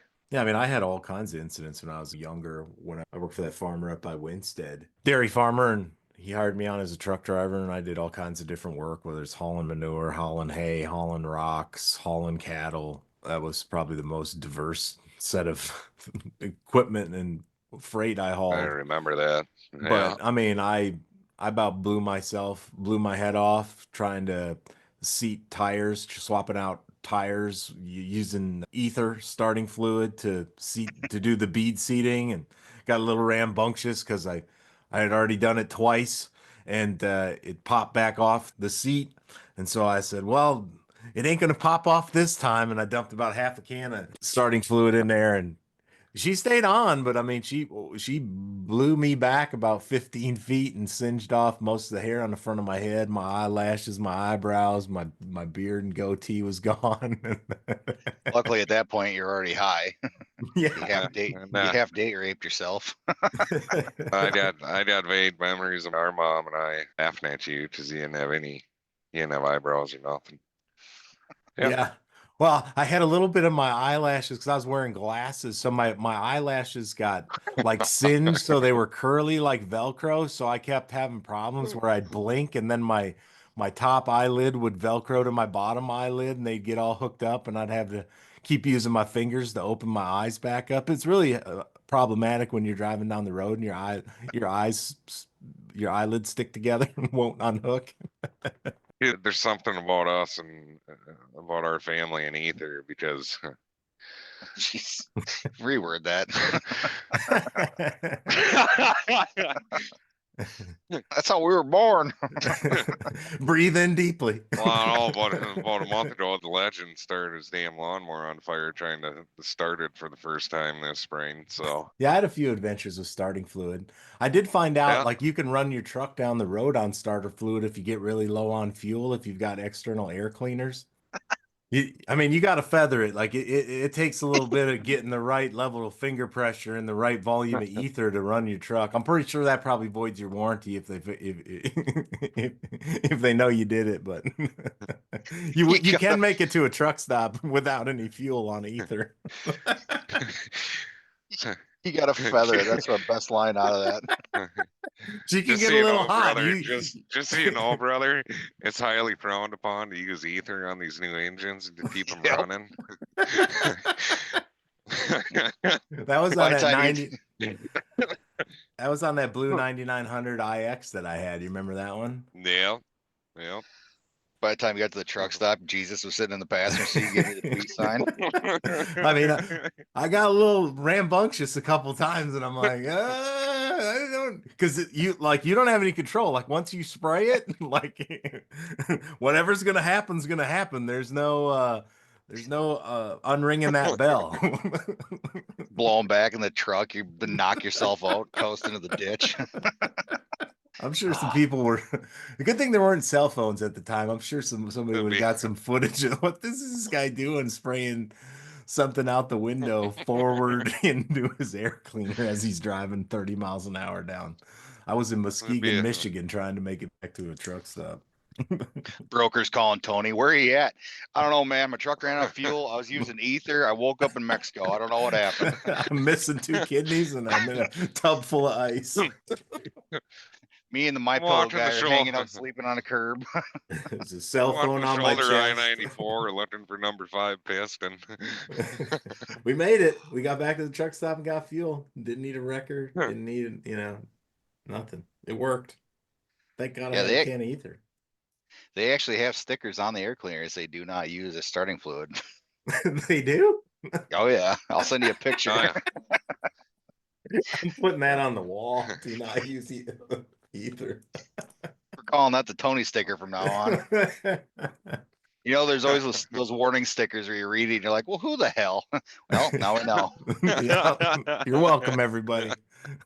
Tell us a story about you blow drying and making toast in the bathtub too. It's like the one on the pizza box. It says remove pizza from box before putting in oven. Michael. Shut up, I was drunk. I was on ether. Yeah, so 1099s. I mean, it's a dangerous conundrum, and I mean, I'm just amazed. I can only imagine how many people in this country are on 1099s who shouldn't be right now. That was one of the first things I thought of when COVID hit, because everybody's getting laid off, they're shutting stuff down, and everybody's like, we expanded the unemployment benefits. We're gonna you just go file for employment. And I'm like, yeah, but half these fools aren't on, they're not actual employees. And I mean, lucky for all of them, right, that the government just basically stopped asking questions for about 3 years on anything and just started handing out money like it was Halloween candy. But like by rights, well, there was millions of people who had no justifiable reason to be on unemployment because they were 1099s. Right. Well, my biggest thing too, everybody, even I was caught up into being an owner operator. I had age 30. That was my deal. I was going to shut up and do it or stop talking about it. But you got to make sure that you can't, I don't know how to say it without sounding weird, but you can't go in there with trust, like blind trust. You can't just go, oh, well, the company's got my back. They know what they're doing. Yeah. You get a lease agreement. It's worth the $800 to pay for a lawyer to thumb through it, look through it and see what's going on, even read through it too. Our current lease agreement's like 16 pages. I sat down all night and read the whole thing a couple times just to see what was all going in it. Because they'll bury stuff in there that leaves you on the hook for different things. And it's not saying that Mike and I both have a notebook and a pen in our truck and we write down our odometers, we write down what the rate con said the pay was, what the fuel surcharge is, this and that. We figure out our own rate per mile at the end of the week. When we subtract fuel, figure out the rate per mile. We don't trust the company to do that for us. Now, we compare that to the company, and 100% of the time, I've never caught the company being off more than like $5 here or there, something dumb. That doesn't mean you go right to the office lady and start screaming at her, oh, you're trying to screw me, I caught you. It might just be a human error, a mistake, but it's always good to do your due diligence. Cover all your bases, just make sure that you're watching out for yourself, because you are your own business and you need to treat it as such, even if you are under another umbrella. If you've got like that 1099 where you meet some dude on Craigslist, you're going to hop in his truck and run it. Just, I could see, like, if it was a temporary gig, the dude broke his leg, he needs someone to cover his truck, keep it running, keep the bills going, Yeah. I could see that. But a lot of those guys are going to do that. You're going to run their own truck. They're not going on Craigslist looking for any random old CDL driver. They're going to somebody they know, that could jump in and fill in or whatever. So I don't know. I'm sure there's been great luck with people picking up driving jobs on Craigslist, but I don't know. I'd side eye the entire time I was around that area for a good couple months before I started trusting anybody wholeheartedly. Yeah. And it's like 1980s Russia, USA. Trust but verify, right? Like Absolutely. Yeah. Yeah. and Well, remember, like, hey, when everything's working great, you don't need all the protections. It's in the moment when you need it most that you're going to find out what people are really about. When you're on a 1099, they already kind of told you what they're about, oh yeah, right? Which is like they're doing it for a reason, right? yeah, And that reason is when you quit and they decide to run you around and not get you home, and then they're going to not pay your last paycheck, or like you said, blowing a tire. It could be even somebody backs into you in a truck stop and takes your mirror off or it hooks your bumper. right. And then they're going to be like, yeah, I'm taking that out of your pay. And if you're on a 1099, what are you going to do Yeah. about it? Nothing you can They do can do about what it. they want. Well, and some insurance companies, how does that get put in the insurance claim? You wreck the truck, the insurance company might go, hey, we didn't know he was going to be in there. We did That person's not supposed to be in that cab. How do you know that that company is doing it legit, registering you as the driver? And the insurance company would go, we didn't authorize this guy to drive your truck. You're not in their drug pool system, test system. We're not covering you. So when they lose the insurance, who do you think the next person they're going after for the money? You know. Yep. So, Right. like I said, my mom works for a lawyer, and whatever you think about lawyers or however you feel about them, they are worth it. I mean, LegalZoom, I don't know. You can make your own LLC, but at the same time, it comes out about the same price at the end of the day. I think I did a LLC for the trucking company through my mom's attorney, and then I went on LegalZoom to do another one. They both came up to like $1,000 to do the LLC, close to it. Let's say you're signing up for a 3-year lease purchase or something like that with somebody. Like you're talking about somewhere between a half a million and $1 million contract with another entity, spending $800 to have a lawyer review it to find out Absolutely. the nastiest details and the what ifs Right. and the what's the worst thing that can happen to me is a good investment. If you don't have the Yeah. $800 to do it, there's a good chance you're probably not financially prepared to make this leap into the owner operator world yet.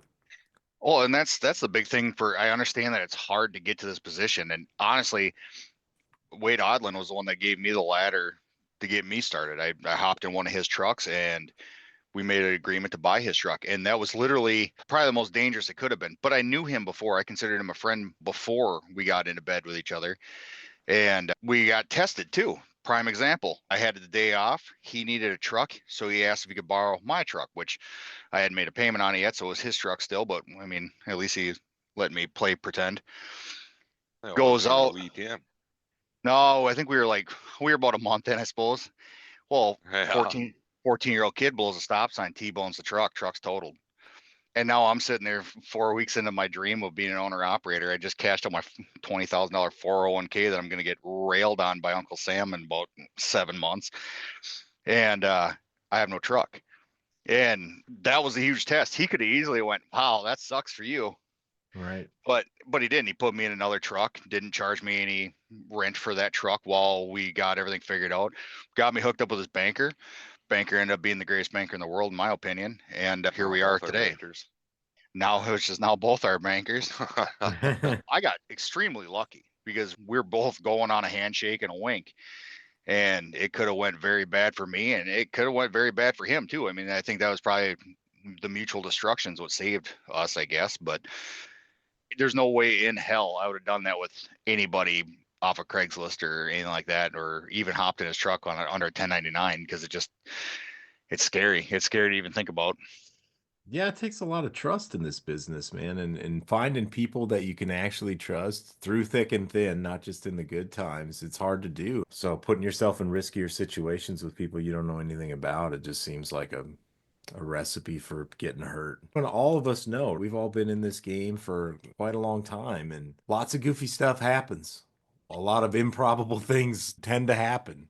And then it boils down to relationships and who's actually honest stand-up person and who's not. Yeah. Hey, so could I yank the wheel? I see a squirrel run across the road. I want Yeah. to switch gears. I was thinking of this today. What is your take on the broker transparency that they're fighting for? I mean, to me, in theory, it sounds like a nice idea. I talked about it a little bit, I don't know, maybe episode 5 somewhere back there of from my time on the shipper side of things as the shipper. I would have loved to get everybody's rates public because then I will find a way to get those rates on the lanes that matter to me where that data gets leaked out and somebody's going to aggregate it and somebody's going to sell that data. I can tell you that right now. Oh, absolutely. They're going to get rich selling that data to guys like I used to be, who was negotiating thousands of lanes with dozens of carriers, and I'm going to use that data against all of them. And I'm going to get my price down. I'm going to look like a cool guy at my office because I moved the needle 5 cents a mile, 10 cents a mile down from the previous contracts. So to me, that's the danger of this. Right. And like I mentioned too, like it's complicated how these rates get set. I saw a post the other day. Somebody posted and not because of the transparency, just that somebody had one of the shippers had put the freight rate on the bill of lading. And so somebody had got it off a load board, and then they saw that it was whatever, $6,000, and they got paid $4,000, and they were, look at the screw job. And it's like, well, yeah, they made their margin on this load. Next month, Right. they may be paying 7,000 to move that $6,000 load, and that's just how the game gets played. Like I don't want to have to negotiate a month by month rate on every one of my loads with every carrier I do business with. They don't want to do it. I don't want to do it. It's going to drive up everybody's cost to do Mhm. rates that often. You have people bid it out for the entire year, sometimes multi-year contracts if somebody wants to lock in those rates or lock in those lanes. There's more to it than just the number on any given load that actually determines why a load got priced that way from a freight standpoint or not. Well, and that's what you always see the owner operators that are on Facebook or whatever that are pushing for transparency. And they always look at it like, well, look how much I got screwed. They took $7,000 and then they only gave me 3,200 for it. And like you just said, the margins they might have won off of you, but they might not have been able to move Right. a load 2 months ago. Yeah. The 25 loads before that, they might have lost their ass on it. Yeah, because the So load sat there, it's they couldn't move it, so they had to up the rate until they could get it to move. I guess the way I look at it is, if that money wasn't good enough for you, if you weren't happy with that $3,200, then why did you take it? Right. Don't take it if it's not good enough for you, and it will go up. The longer it sits, the closer it gets to the deadline of having to be in that dock or whatever. It's going to go up. Yeah. The Go ahead. the biggest fear that I've got is, say I own a trucking company of, like, let's say 25 trucks, and Mike owns a trucking company of 150 trucks. I've got a contract with John Deere. I can't cover one of the loads that I need to cover for my contract, so I broker it out. Now Mike picks that load up off the broker board. If there's transparency, I have to show my direct competitor what my rate is. what the rate is. Yeah. So now when the contracts are up, Mike's going to come and cut my throat for 5% under what I have it for, and that's probably what he just hauled it as a brokered load for, and now I'm out of business. Yep. Yeah, that's So why as the shipper, I I see the said, danger. as a Yeah. shipper, greatest thing you can do. Let's get everybody's rates on the table and make you all turn it into a bloodbath trying to Yeah, chase my it'd just business. be one big free But for all. The on shipper the wouldn't even have trucking to company search. side, it's an absolute nightmare. Yeah, and you look like when you think about if you're that 100 truck fleet, if you're that 25 truck fleet, and you guys have both seen this many times in your careers too, your biggest competitor is not the 100 truck fleet next to you. It's one of your dispatchers who knows your rates going into your same customers and undercutting you by a nickel a mile. Yep. Right. Yep. Yep. Yeah. See, I think everybody's focusing on that transparency, and what they really need to focus on. There's actual brokerage companies that go out and seek the customers and broker loads. I get that part.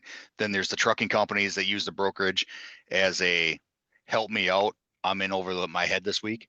But now there's this weird group of, like, I just picture these guys in their underwear watching Looney Tunes eating Fruit Loops with a laptop on their lap, and they're literally looking at loads that are already on the broker board, snatching them and then reposting them for whatever rate. So they make a profit off it. They're cutting the rate on the broker board and reposting it.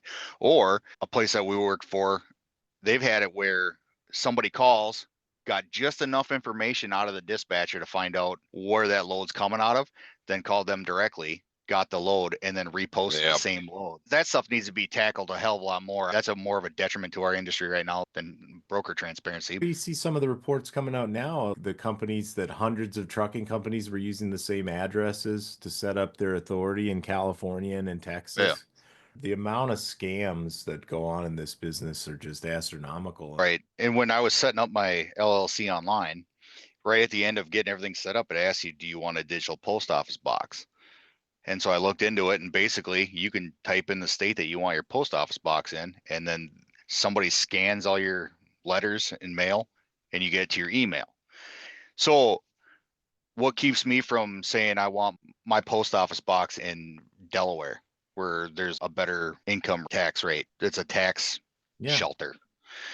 And then there's on top of that, it's like, well, how do you track these people down if they're doing a brokerage with like a digital post office box and everything is virtual? exactly.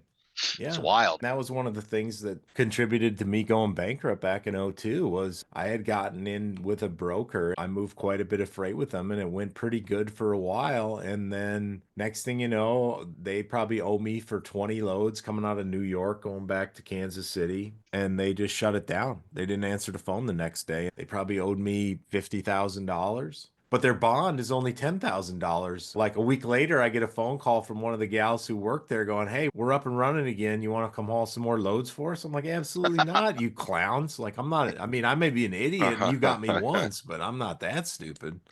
Hey, you can prepay. Yeah, send me a com check and then I'll go pick it up. If I would have still been sitting under any of their freight, I would have held it hostage and sat on it and at least tried to use it to leverage the shipper in that case. Now, come to find out, I didn't know all the rules. I mean, there are ways of recourse back to the shipper to get paid or at least attempt to get paid. But what you find out in this business is there's not a lot of justice in our justice system. It's he who's got the most money and he who's in possession of the money, they tend to win, and you got to spend a lot of Yeah. money trying to get your legitimately earned money from them, and the risk is high. And plus, I was already underwater at that point. Anyway. Like, I don't have money to pay a lawyer to go fight for money. I'm already broke or on the brink of not having enough money to put fuel in trucks and pay drivers. Like, I don't have another $25,000 to pay some attorney to go trying to sue a company that seems like they're perfectly willing to file bankruptcy if anybody actually caught up with them. Right. You got 10 drivers sitting outside your door with a baseball bats, and you're asking the lawyer. 2 years later, he's like, "Hey, you're screwed, buddy." That's what could happen too. So Yeah, or you may win and get a judgment with no one to collect it again. right, right. Well, and that's where that whole factoring side comes in. These businesses that are strictly there for factoring, where you haul the load for 8 grand, you turn it into them, they'll pay you what, 7,200. They take their percentage, whatever it is, and then they go after the shipper. So they're the ones taking the liability if they don't get paid. But they've got the deeper pockets. The best trucking companies in the country, as far as efficiently hauling freight and making a profit at it, like the best ones are in the 6 to 10% margin range. You Right, can't be handing over 3, 4, 5% of your revenue to someone to go be your bill collector and expect right. to stay in business long. Well, and that's when a lot of people, Yeah. I've had people ask me before, why don't you have your own authority? Why do you lease onto somebody? Well, Thursday afternoon, I don't want to be having a panic attack whether I can find a load for me next week and what I'm going to do next week and live by load to load. That's the biggest reason. But the other reason is just that it's somebody else having to worry about all that. I don't have to worry about the pay or anything. I did the load, they got to pay me unless they go out of business. All this stuff in trucking is you're making an exchange of effort and risk and in exchange for some kind of percentage, right? You're leased onto a company, they take a certain percentage of loads you haul. Their job is to go find loads, keep the authority, run the DOT, paperwork, billing, collections, all that stuff. They're taking that risk and you work out the percentages with each other based on what they provide and what you want to outsource to somebody else. Right. And a lot of times when you're out on your own, a lot of these loads are billed out on 30 to 100, out to 120 days. You could go with by fronting the load. I've never understood that because a lot of like farm equipment or whatever, it's usually bought and sold and paid for before it's even moved. Yeah, they're not How letting many? it off their yard. They're not letting Hell a no. $500,000 machine go out the door and go, yeah, we'll deliver it and you guys pay us when it gets there. Yeah, Like, Mike and I have had multiple times. I know for a fact, even at the port is even worse. You better have a receipt that that's paid for. The wire better be in the account before that thing even touches your trailer. It's not moving. And then Yeah. but the driver has to front fuel, has to front the permits, everything else. yeah, pile of cars, the whole 9 yards. Yeah, the whole thing, and not necessarily the driver, but the company that they're leased to or work for or whatever. They got to front all that for a machine that's already been paid for, and freight is already written into the price. Yep. But yet they get 120 days to float that money. It's like an interest-free loan, and it just, to me, it's always been wild in this trucking industry is that's okay, you know? Well, that was a perfect storm for me and why I ended up going bankrupt, right? I had the broker that clipped me for about 50 grand. Then I ended up having to go to a factoring company because I needed the cash flow, right? I couldn't wait out the Right. getting paid 30 days, 60 days because I needed money for fuel and driver pay right now. So I go to the factoring company. So now I'm making even less on every mile I run. And then 9/11 happens. And as soon as those planes hit those towers, everybody who was paying you on 30 or 60 days, they wouldn't even tell you when No. they're like, Yeah. we'll pay you, we'll pay you when we feel like it, when we know that World War III isn't starting. So, and I was already cash strapped, and that was just all doomsday. Like I made it a few months past that, but I mean, I was already so far behind from a cash flow perspective. Like there was no, I went last ditch effort to the banker and said, I did the work, man. I'm gonna get paid, I think, but I need cash flow to float me so I can work my way out of this. And they were just like, yeah, no, we're not sinking more money into this. I'm like, well, you know what that means? Like this isn't some magic show. Like if I don't have money to turn the wheels on the truck, guess what you're getting in the mail next, which is a bunch of keys. And you can come figure out Yeah. what you're gonna do with this equipment because it's yours now. Well, I think that goes into like the big public service announcement too for anybody listening that might be struggling, or it's just a truck and it's just a job at the end of the day. You can always just throw your keys on the banker's desk and go, it's your problem now. It's not worth killing yourself or whatever. And that's the sad thing is a lot of these owner operators, I've heard stories of that before where guys undo their seatbelt and head right towards a bridge pillar. And it's like, this isn't everything, you know? If it fails, it's not the end of the world. Yeah, and I mean it hurt, man. Like everything I worked for Yeah, was gone, and you're ashamed of it. You do a lot of soul searching, but also remember, and Mike, you and I had this conversation a decade ago. They priced in their risk when they signed that contract with you, and that's what the interest rate is for. right. So Yep. they knew it was a risk. If it was a guaranteed, nobody can ever fail at this, your interest rate would be 0%. Yep. It's not 0% because they know there's risk, and that's why the riskier you are, the worse credit score you have, the more debt to income ratio, the higher that number is. All that stuff factors into your Yep. interest rate. They're pricing in their risk. So when they get the truck back, are they going to try to make you feel bad? Sure. Are you going to feel bad? Sure. But they got their money for the risk that they Maybe took. out their money.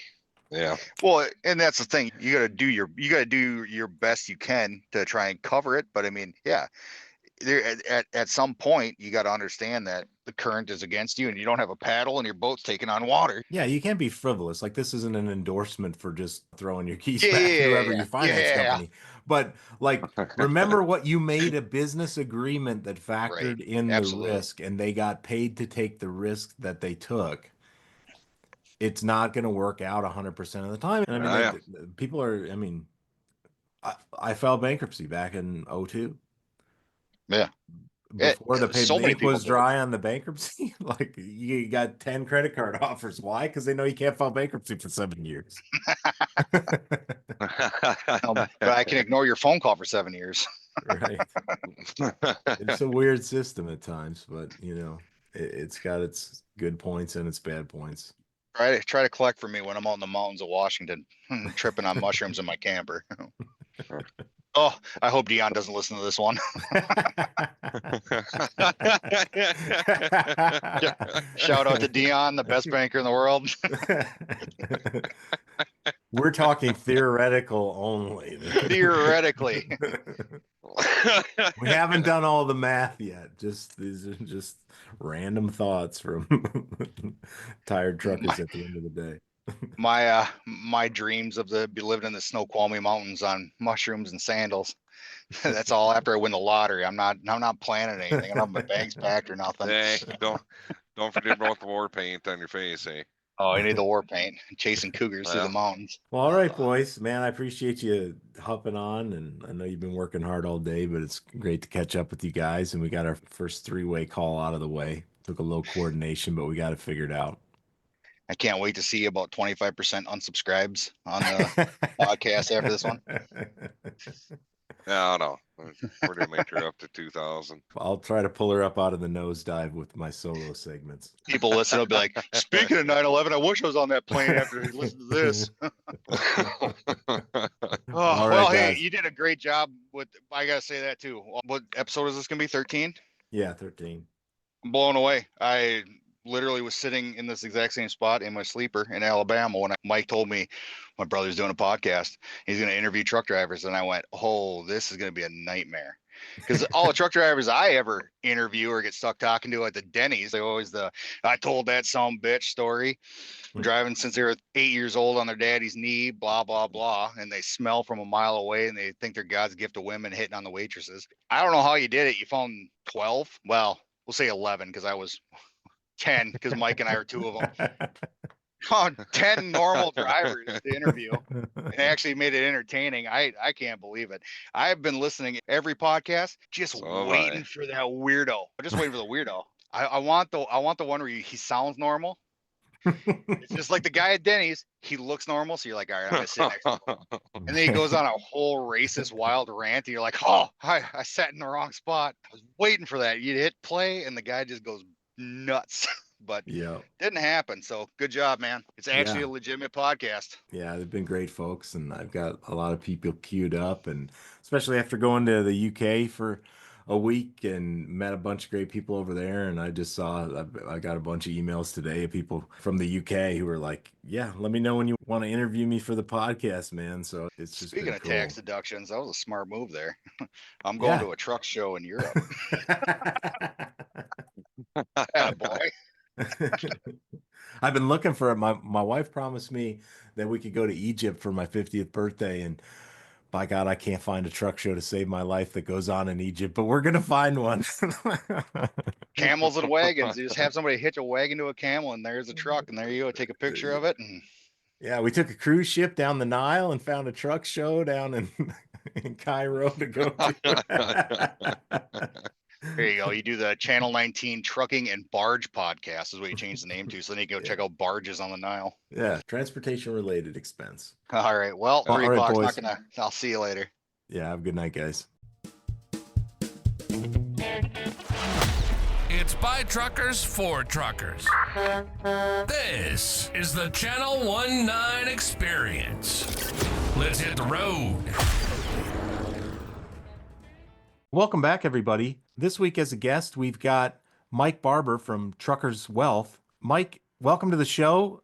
Why don't you take a minute and introduce yourself to everybody, a little bit of your background and what your business does, and then we can jump in to our topic of the day, which is around why truckers struggle to retire and what are some reasons that creates that challenge. Thanks, Tony. It's good to be here. Appreciate you having me on. And I'm Mike Barbour, president of Truckers Wealth.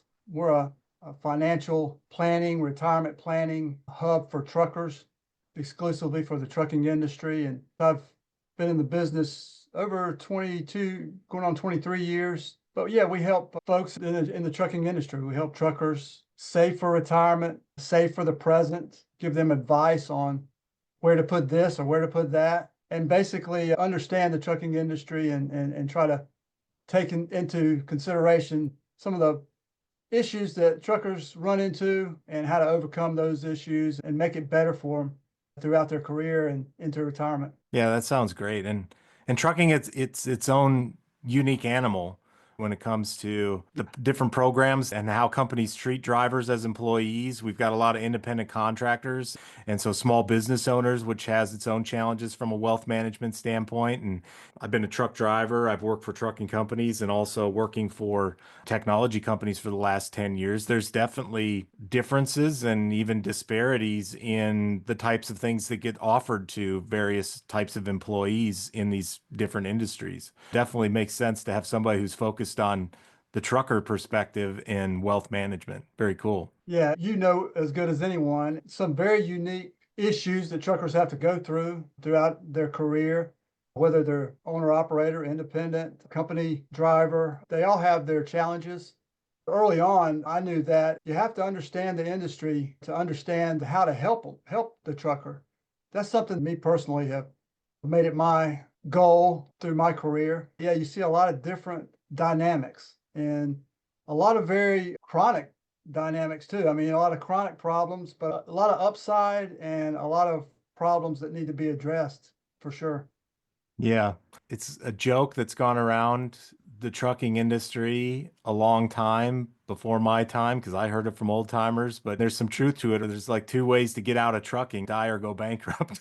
Um, Retirement has been a challenging thing for a lot of people to get to that point in trucking. And also that trucking takes its toll on you, realizing it gets harder every year the older you get to continue to keep up that pace because it's just a physically demanding and challenging industry to be in. So managing yourself and managing your wealth is really important to get to the finish line that you're setting for yourself and what after that looks like for you. It really is, and very important. And you know, having I think a lot of times truckers are kind of like lone wolves. You know, they're out there and they're just kind of fighting the battle.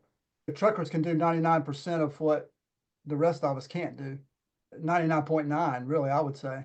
Always kind of the forgotten heroes, especially in the States, here in America, but always have kind of tongue in cheek laughed at themselves and kind of been ridiculed because of some of their habits. Or, for instance, they make a very good, most on average, you know, they make more than most. They're a demographic that make a lot of money. 70% of truckers retire broke. Teachers don't. That's not numbers for teachers or mill workers, or you can name any kind of occupation. Truckers seem to be the one that, and that's not a good thing. But like you said, you know, you're right. A lot of times it's become a running joke. I don't think it's funny. I'm one of those, I don't think it's funny. And if when you look from, you know, from where I look, there's a lot that can be done about it. And we help people all the time. There certainly could be more. There's a lot of people that pass on that help. And it doesn't have to really be that way. And a lot easier to take care of than the truckers may think. Yeah. Well, I mean, that's a startling number to hear. And at first you're like, oh, Yeah. that's painful. But then when you mention it in context with like other occupations, teachers, government workers, and you're right, when you look at the scale of the amount of money, the average income across America is roughly in the 40, somewhere between 40 and $50,000. And truckers are typically making above that line, so above average wage. Now, we're not talking about how much work it takes to get that money because they put in a lot of hours and they put in a lot of work So to get it. But still, on average, truck drivers are making more than that. And there's plenty of them that are making significantly more. But when you look in light of that, how many truck drivers are not where they want to be when it comes to being able to retire and retiring successfully, it's something that a company like yours can try to help address. yeah, it's a learned, I think it's a learned habit. Obviously, everybody struggles with, you know, nobody likes to. Finances are something that everybody will struggle with. And you're right, everybody has their own little problems that they have to address. And that's really what I think a lot of times it's a learned habit. They go from generation to generation. You see a lot of that, you know, just Yeah. generational. Well, I had nothing when I was growing up, and they never break the cycle. But the good news is I see more and more people that I talk to on a daily basis that say, I'm tired of this. I'm tired. This is what my father did and my grandfather did. We've been in trucking for 4 generations, and they want to be the one to pass on wealth to, or have some sort of legacy that to where the generation after them has it better than they do. a lot of people talk about that and doing it's another reason, but a lot of times it's very simple things. And we'll get into that, but some very simple things that truckers can do to help with that. Well, let's jump into Yeah. your 5 reasons why getting to retirement is a struggle for truckers. The number one is lack of financial education.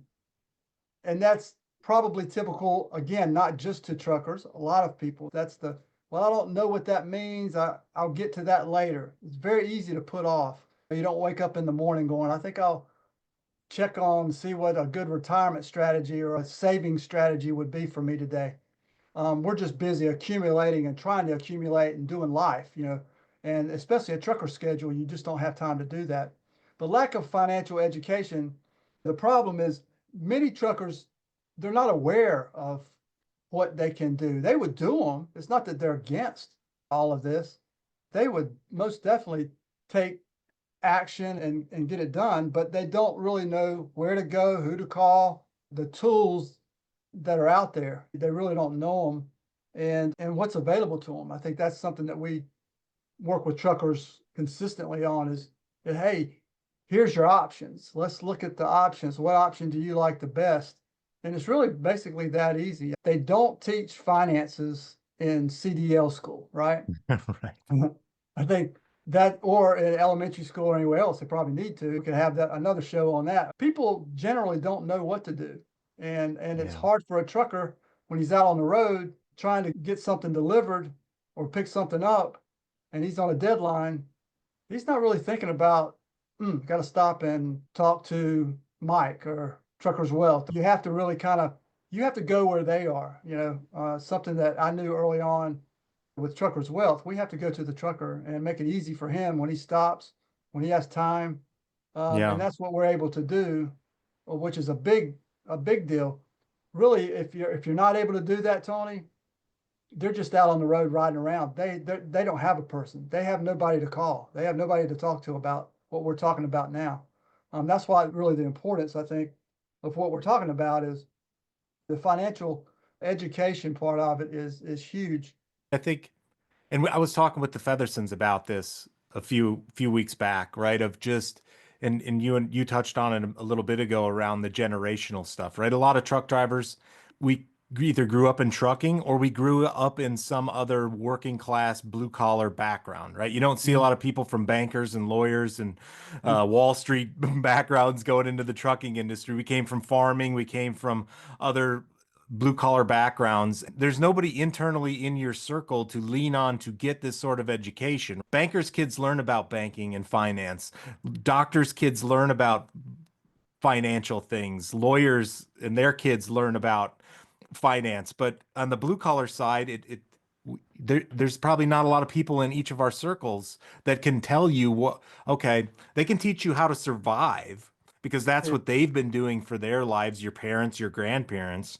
What a lot of times there wasn't anybody who broke through the surviving barrier to get into what do I do with wealth because they didn't have to worry about that. They were just surviving. And so, Yeah. I think that kind of plays into your point here is like, well, if you're trying to break into a new level of the game, which is having wealth, you have to find education somewhere. And it's oftentimes not in the circle of people that you already know. It's true. So many times when I talk to truckers on a daily basis, they're so open and they want the help. They're glad to be talking to you. It's not like they don't want this. They do. Their heart is in the right spot. Um, Yeah, and but who and do you that's what. ask, right? But who do I ask? And another thing too, when we talk about uh, the trucking industry, and I have a lot of friends that are truckers, and through the years, and just helping them with their finances and things of that nature, they don't trust everyone. You really have to earn their trust for them to reach out to you or to give you any information or to follow your direction. They have to understand that, hey, this guy's not just trying to make a buck off of a trucker again or the trucking industry. Early on in my business and my work with truckers, that was huge. I had to kind of become a part of the family before anybody would give me the time of day. And once you gain that trust, it's Yeah, it's a great thing. And at Truckers Wealth, we try to be that family member, that person that you can go to for whatever you need. Yeah, a lot of people have sold a lot of bills of goods to truckers over the years, so there's Yeah. definitely a trust and a hesitation to, and then I mean, money in and of itself is a whole nother animal, right? Yeah. They work hard for their money and they just don't trust it with anyone. And a lot of times that what that breeds or what happens is procrastination and just kind of sitting on it, and then it's too late. The main fix to that whole thing is just what we just said. Find someone who understands the trucking industry, period. If they don't understand the trucking industry, then they don't understand you. Your bank, usually the local bank, Miss Mary may be the nicest lady in the world and can help you with a checking account or a savings account has been good over the years, but she knows nothing about what truckers have to go through on a daily basis. Most people don't make it their business to cater to truckers' finances. And even the But fluctuation of it, right? Like most people don't have these various fluctuations in their pay, right? Whether you're a driver or a contractor, right? Of, yeah, activity-based pay, getting paid by the mile. And by the way, yeah, if our payroll cutoff is Thursday, so if you did a 1,800-mile load that delivers Friday, your paycheck is going to be pretty light one week and super heavy the next week. And I mean, these are all challenges that truck drivers have to manage that a lot of the rest of the country, from a wage earner standpoint, they have relatively consistent pay. Tony, people don't understand it. People think they look at a trucker making all this money he's riding around in a truck all day. A lot of it depends on how far he can get and how fast he can get there, and how he gets paid can fluctuate. The fluctuations, like you said, are can be immense. So it's kind of like feast and famine. Some months are feast, and some months are famine. Some months you may be, man, Mike, yeah, we got to get this thing started. Let's go, let's go, let's go. And then famine may come and it's like they ghost Yeah. Mike or you don't hear from him again.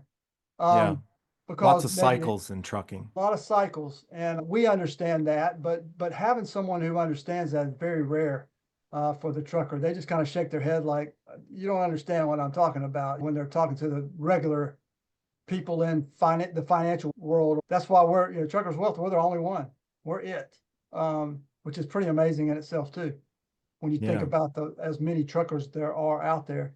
Well, what's number two on your list? Yeah, number two would be lack of consistent savings. We'll go to that one.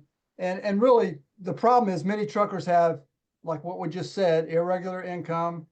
They put off saving because they prioritize certain needs and wants. And that is a huge, that's big. And a lot of that I think is, like what we just talked about was just the irregular pay schedules. And the, the fix to that, Tony, is, and it's the number one fix. It's the fix. Okay. You got to have scheduled automatic withdrawals. Basically, you got to set up automatic contributions and they got to be automatic. So when you're riding down the road, it's happening. Some people push back, not just truckers. Some people don't, they like to have a little bit more control. But the days of writing a check or putting money in a jar or they're gone. These things have to be done automatically. Doesn't mean that you lose freedom or that you lose control. It's just the most efficient way to do it. When you can turn in certain accounts that we help truckers with, for instance, a tax-free wealth plan, it's built for truckers. And it's why we specialize in products like that. But it's tax-free and you just contribute to it. And it just accumulates. It's not connected to the market, so you can't lose anything. It's just accumulating. Very popular with truckers. And the main thing though is you have a certain amount, whatever amount you're comfortable with, automatically going in each month. Whether it's $100, $200, $150, and that it just sits there and accumulates. So like I always tell people, we can turn $200 a month into $700 or $800 or $1,000 a month for the rest of your life in retirement. Making things automatic, that's the best thing for them. It's the And fix. there's a It's momentum huge for to it, truckers. right? Oh You yeah, know, when you there's start a, you know, seeing, you see it and you start to see it grow, and then yeah, it starts to gnaw at you a little bit like, how do I make it grow a little bit faster? Maybe I could do another $10 a month. it's Maybe. funny, and you're exactly right, Tony. When people start those out, they'll talk to me and they'll say, "Well, Mike, I think I better start at $100 a month." That's fine. Once they get their statement or they see their statement for the first time, they go, "Ooh, um, hey, Mike, I can probably do 150. I like to maybe put 150, and I've got this money coming, a little extra money from this account. And I'm going to put it in there. Can I do that?" Absolutely. That's that motivation. When you start seeing it grow, they're so used to somebody taking from them, you know?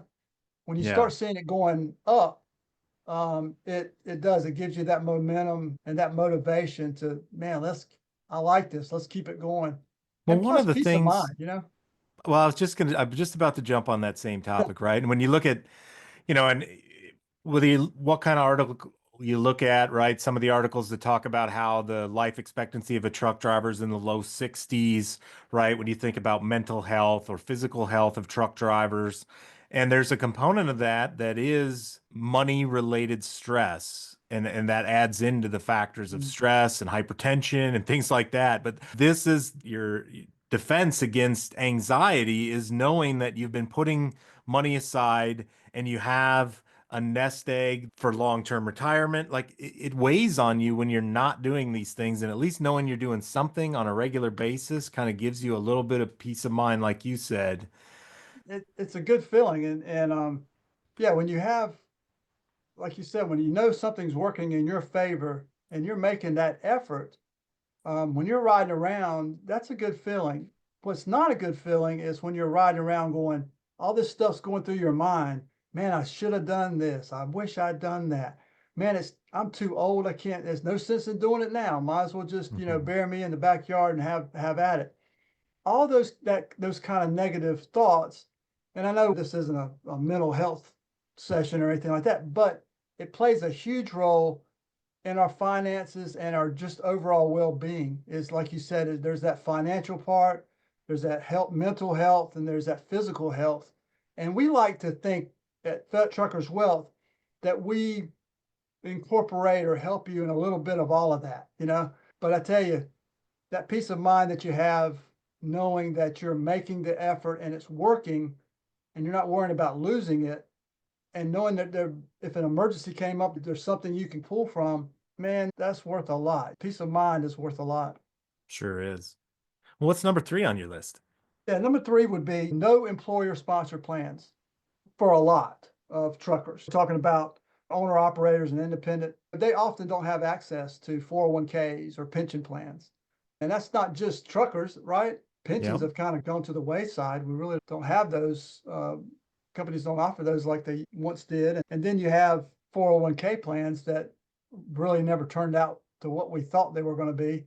Sometimes we're a little handcuffed in those, can't get to them till we're 59 and a half. But not even having any kind of plan um, Well, is yeah, a when you look major. at like 95% of trucking companies have less than 20 trucks. And so most small companies don't have any sort of employer sponsored plan, like you mentioned, or do 401k, even have a plan set up, or even do anything like an employee match of 1%, Yeah, 2%, 5%, like you see in other industries. it's true, Tony. And especially for like just kind of going back what we were talking about. You got guys and girls thinking, well, man, what do I do? Hey, I just better try to make as much money as I can, and hopefully I have something left over. It's hard to get your money to keep up with inflation, let alone have anything left over in retirement. So you have to have a vehicle that you park your money in that's going to accumulate, right? Knowing that there's such an animal out there, that's a big deal. Doesn't matter what age. We talked about it before. It's like that old Chinese proverb, yeah, I should have done it 20 years ago, but the next best time is right now.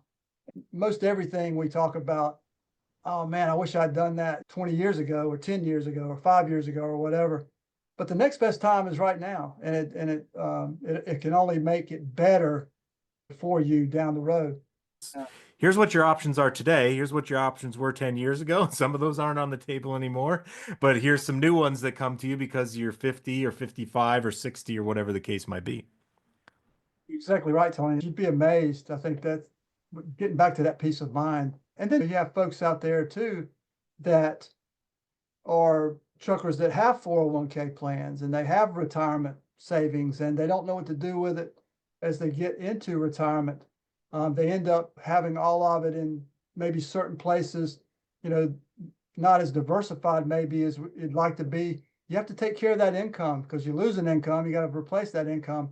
But knowing the best way to do that and having somebody that you can trust that can help you with that is huge. And it doesn't cost you a dime. It's not something that, you know, it doesn't cost anything. You don't pay me a dime. We help truckers and it doesn't cost anything. I think a lot of times people think, oh, I wonder what that cost. Well, it doesn't cost anything. But it will gain you, dollars in your pocket. I always like to tell truckers okay, well, how much does this cost? And I just, I tell them that's it doesn't cost you a dime. And they still look at you like, what's the catch? And there really is no catch. It's just the way it works. So in essence, you're making a phone call to put money in your pocket, not to spend money, but to put money in your pocket Yeah, or is get what that we do money at Truckers working. Wealth. Yeah, get it working. I mean, it's put money in your pocket. Yeah. It's the best way to go for Yeah, and sure. especially in trucking, we've got high turnover rates.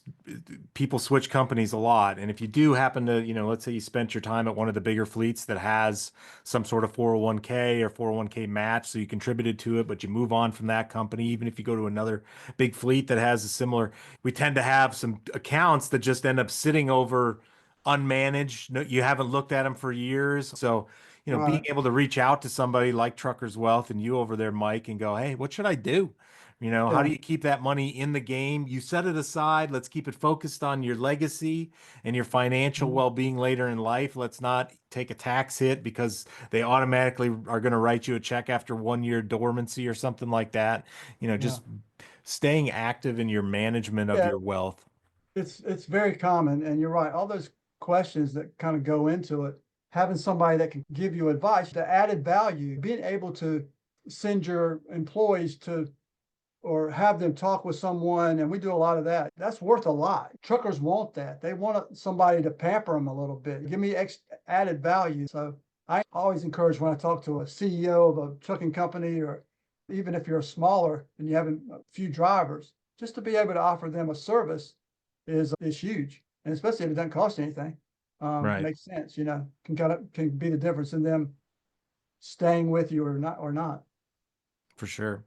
Well, what you got for number 4 on your list, Mike? Number four, high debt and poor credit management, which nobody is perfect at that, right? So it's not just a trucking thing. I think we all fall short or have issues. I think the problem is truck payments are a lot. You got maintenance costs, you've got credit card debt because, like we mentioned before, some months are really good, some months are not so good. Feast and famine. So you've got money that's kind of strung out for the future to pay for this, that, or the other. And I think the main thing, you have to create a simple debt payoff plan, something Hmm. simple. We can help you with that at Truckers Wealth. But having again, an automated, in a perfect world, something automatic is good for truckers. Something that pays it down. I'll go back again to the peace of mind. Man, when you have a plan, even if it's just a little bit, it makes a huge difference in your whole mindset, your whole well-being, and your pocketbook. We can help you with getting you on the right track. Yeah, it does take time. I've been in a spot a couple times in my life where I had to dig my way out of some holes I got myself into, whether it's buying a fancier car than I needed and could afford, or Houseboat. whatever the case might be, right? Bigger That's TV than I needed or could afford. all But guilty of that. Yeah. yeah, but you set up a plan, you're right, and set up some milestones, mile markers for yourself to go, yep, in 3 months I want to be here, and in 6 months I want to be here, and in a year I want to be at the finish line that I set for myself to knock off this bill, this credit card, this debt, whatever it is.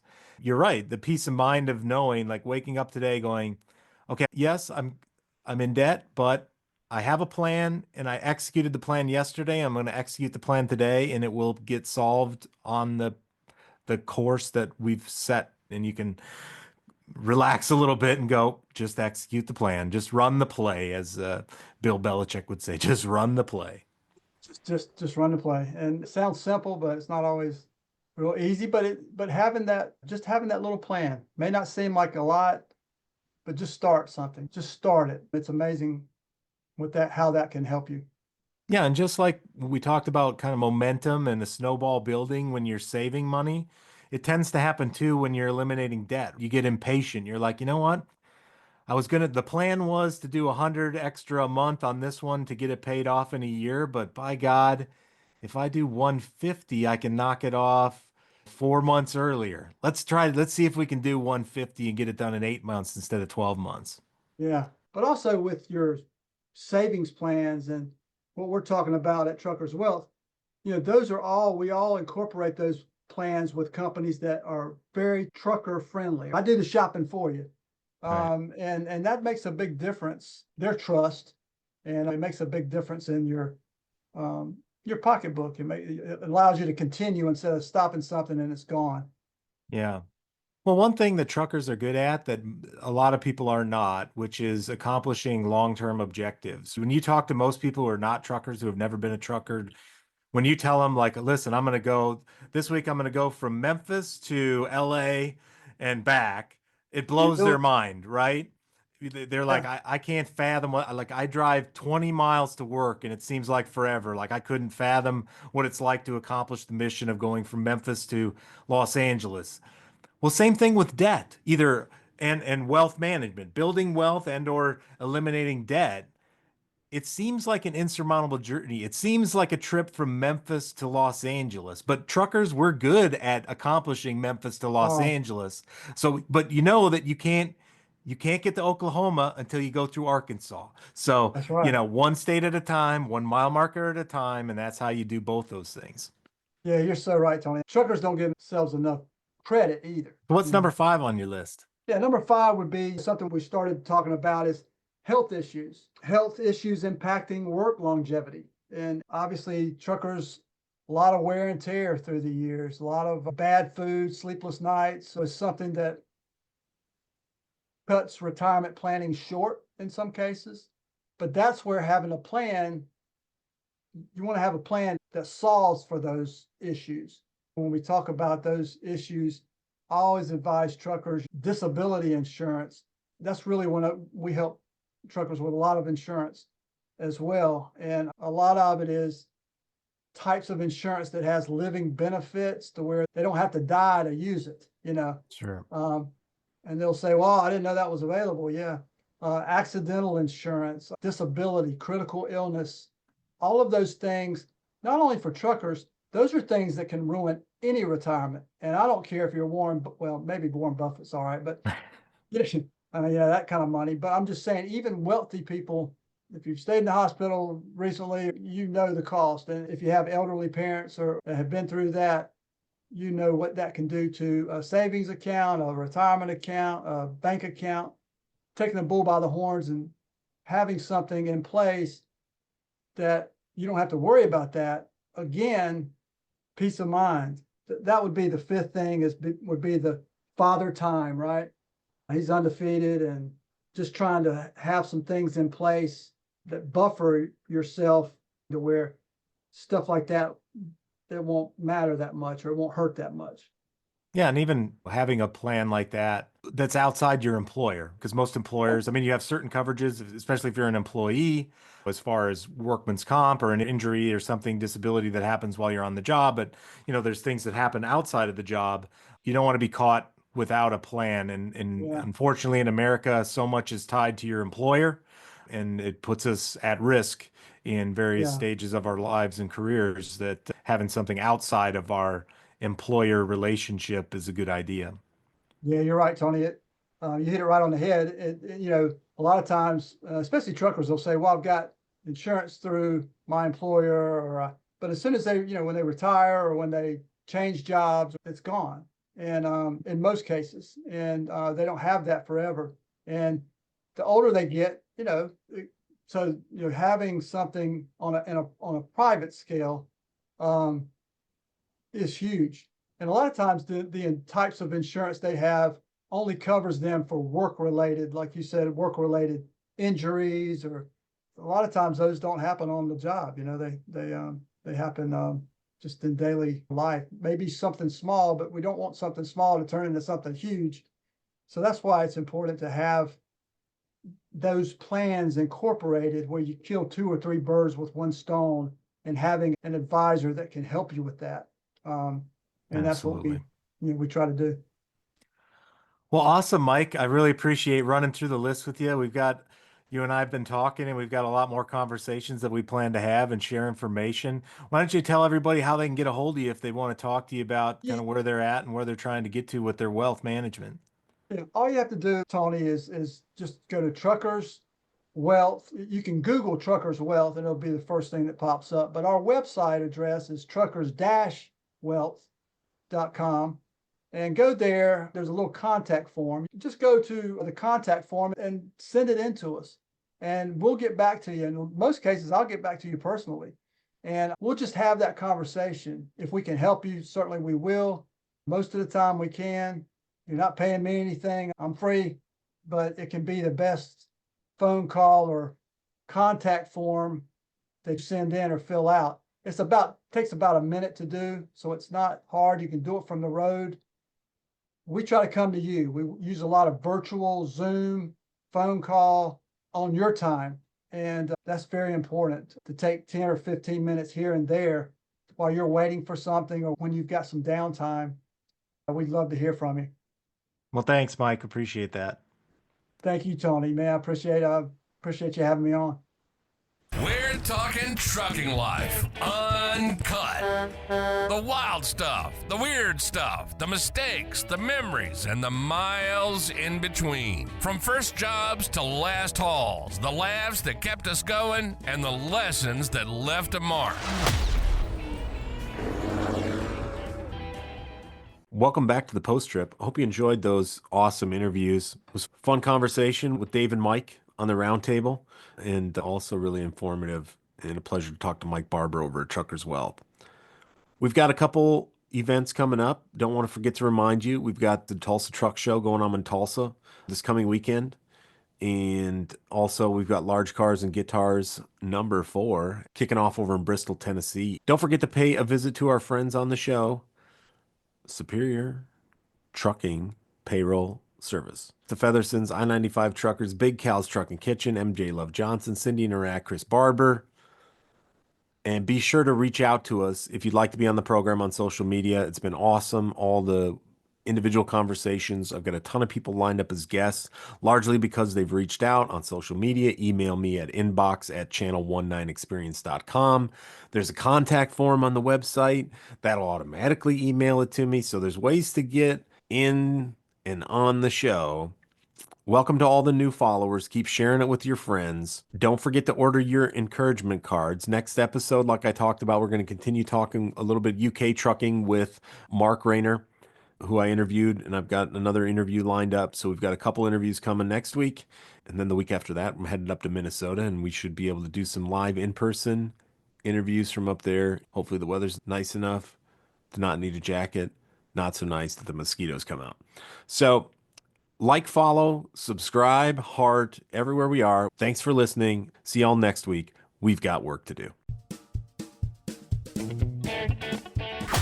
This has been the Channel 19 Experience. If it's about trucking, we're talking about it. All uncut. The wild stuff, the weird stuff, the mistakes, the memories. But we talk about the world of trucking today, too. Everything from legislation to lane changes in the industry. We got it covered. Thanks for listening to the show. If you enjoyed it, make sure to like, rate, and review. We'll be back at the ranch soon, but in the meantime, hit us up on social media at Channel 19 Experience and the website at www.channel19experience.com. That's channel and the numbers 19. See you down the road.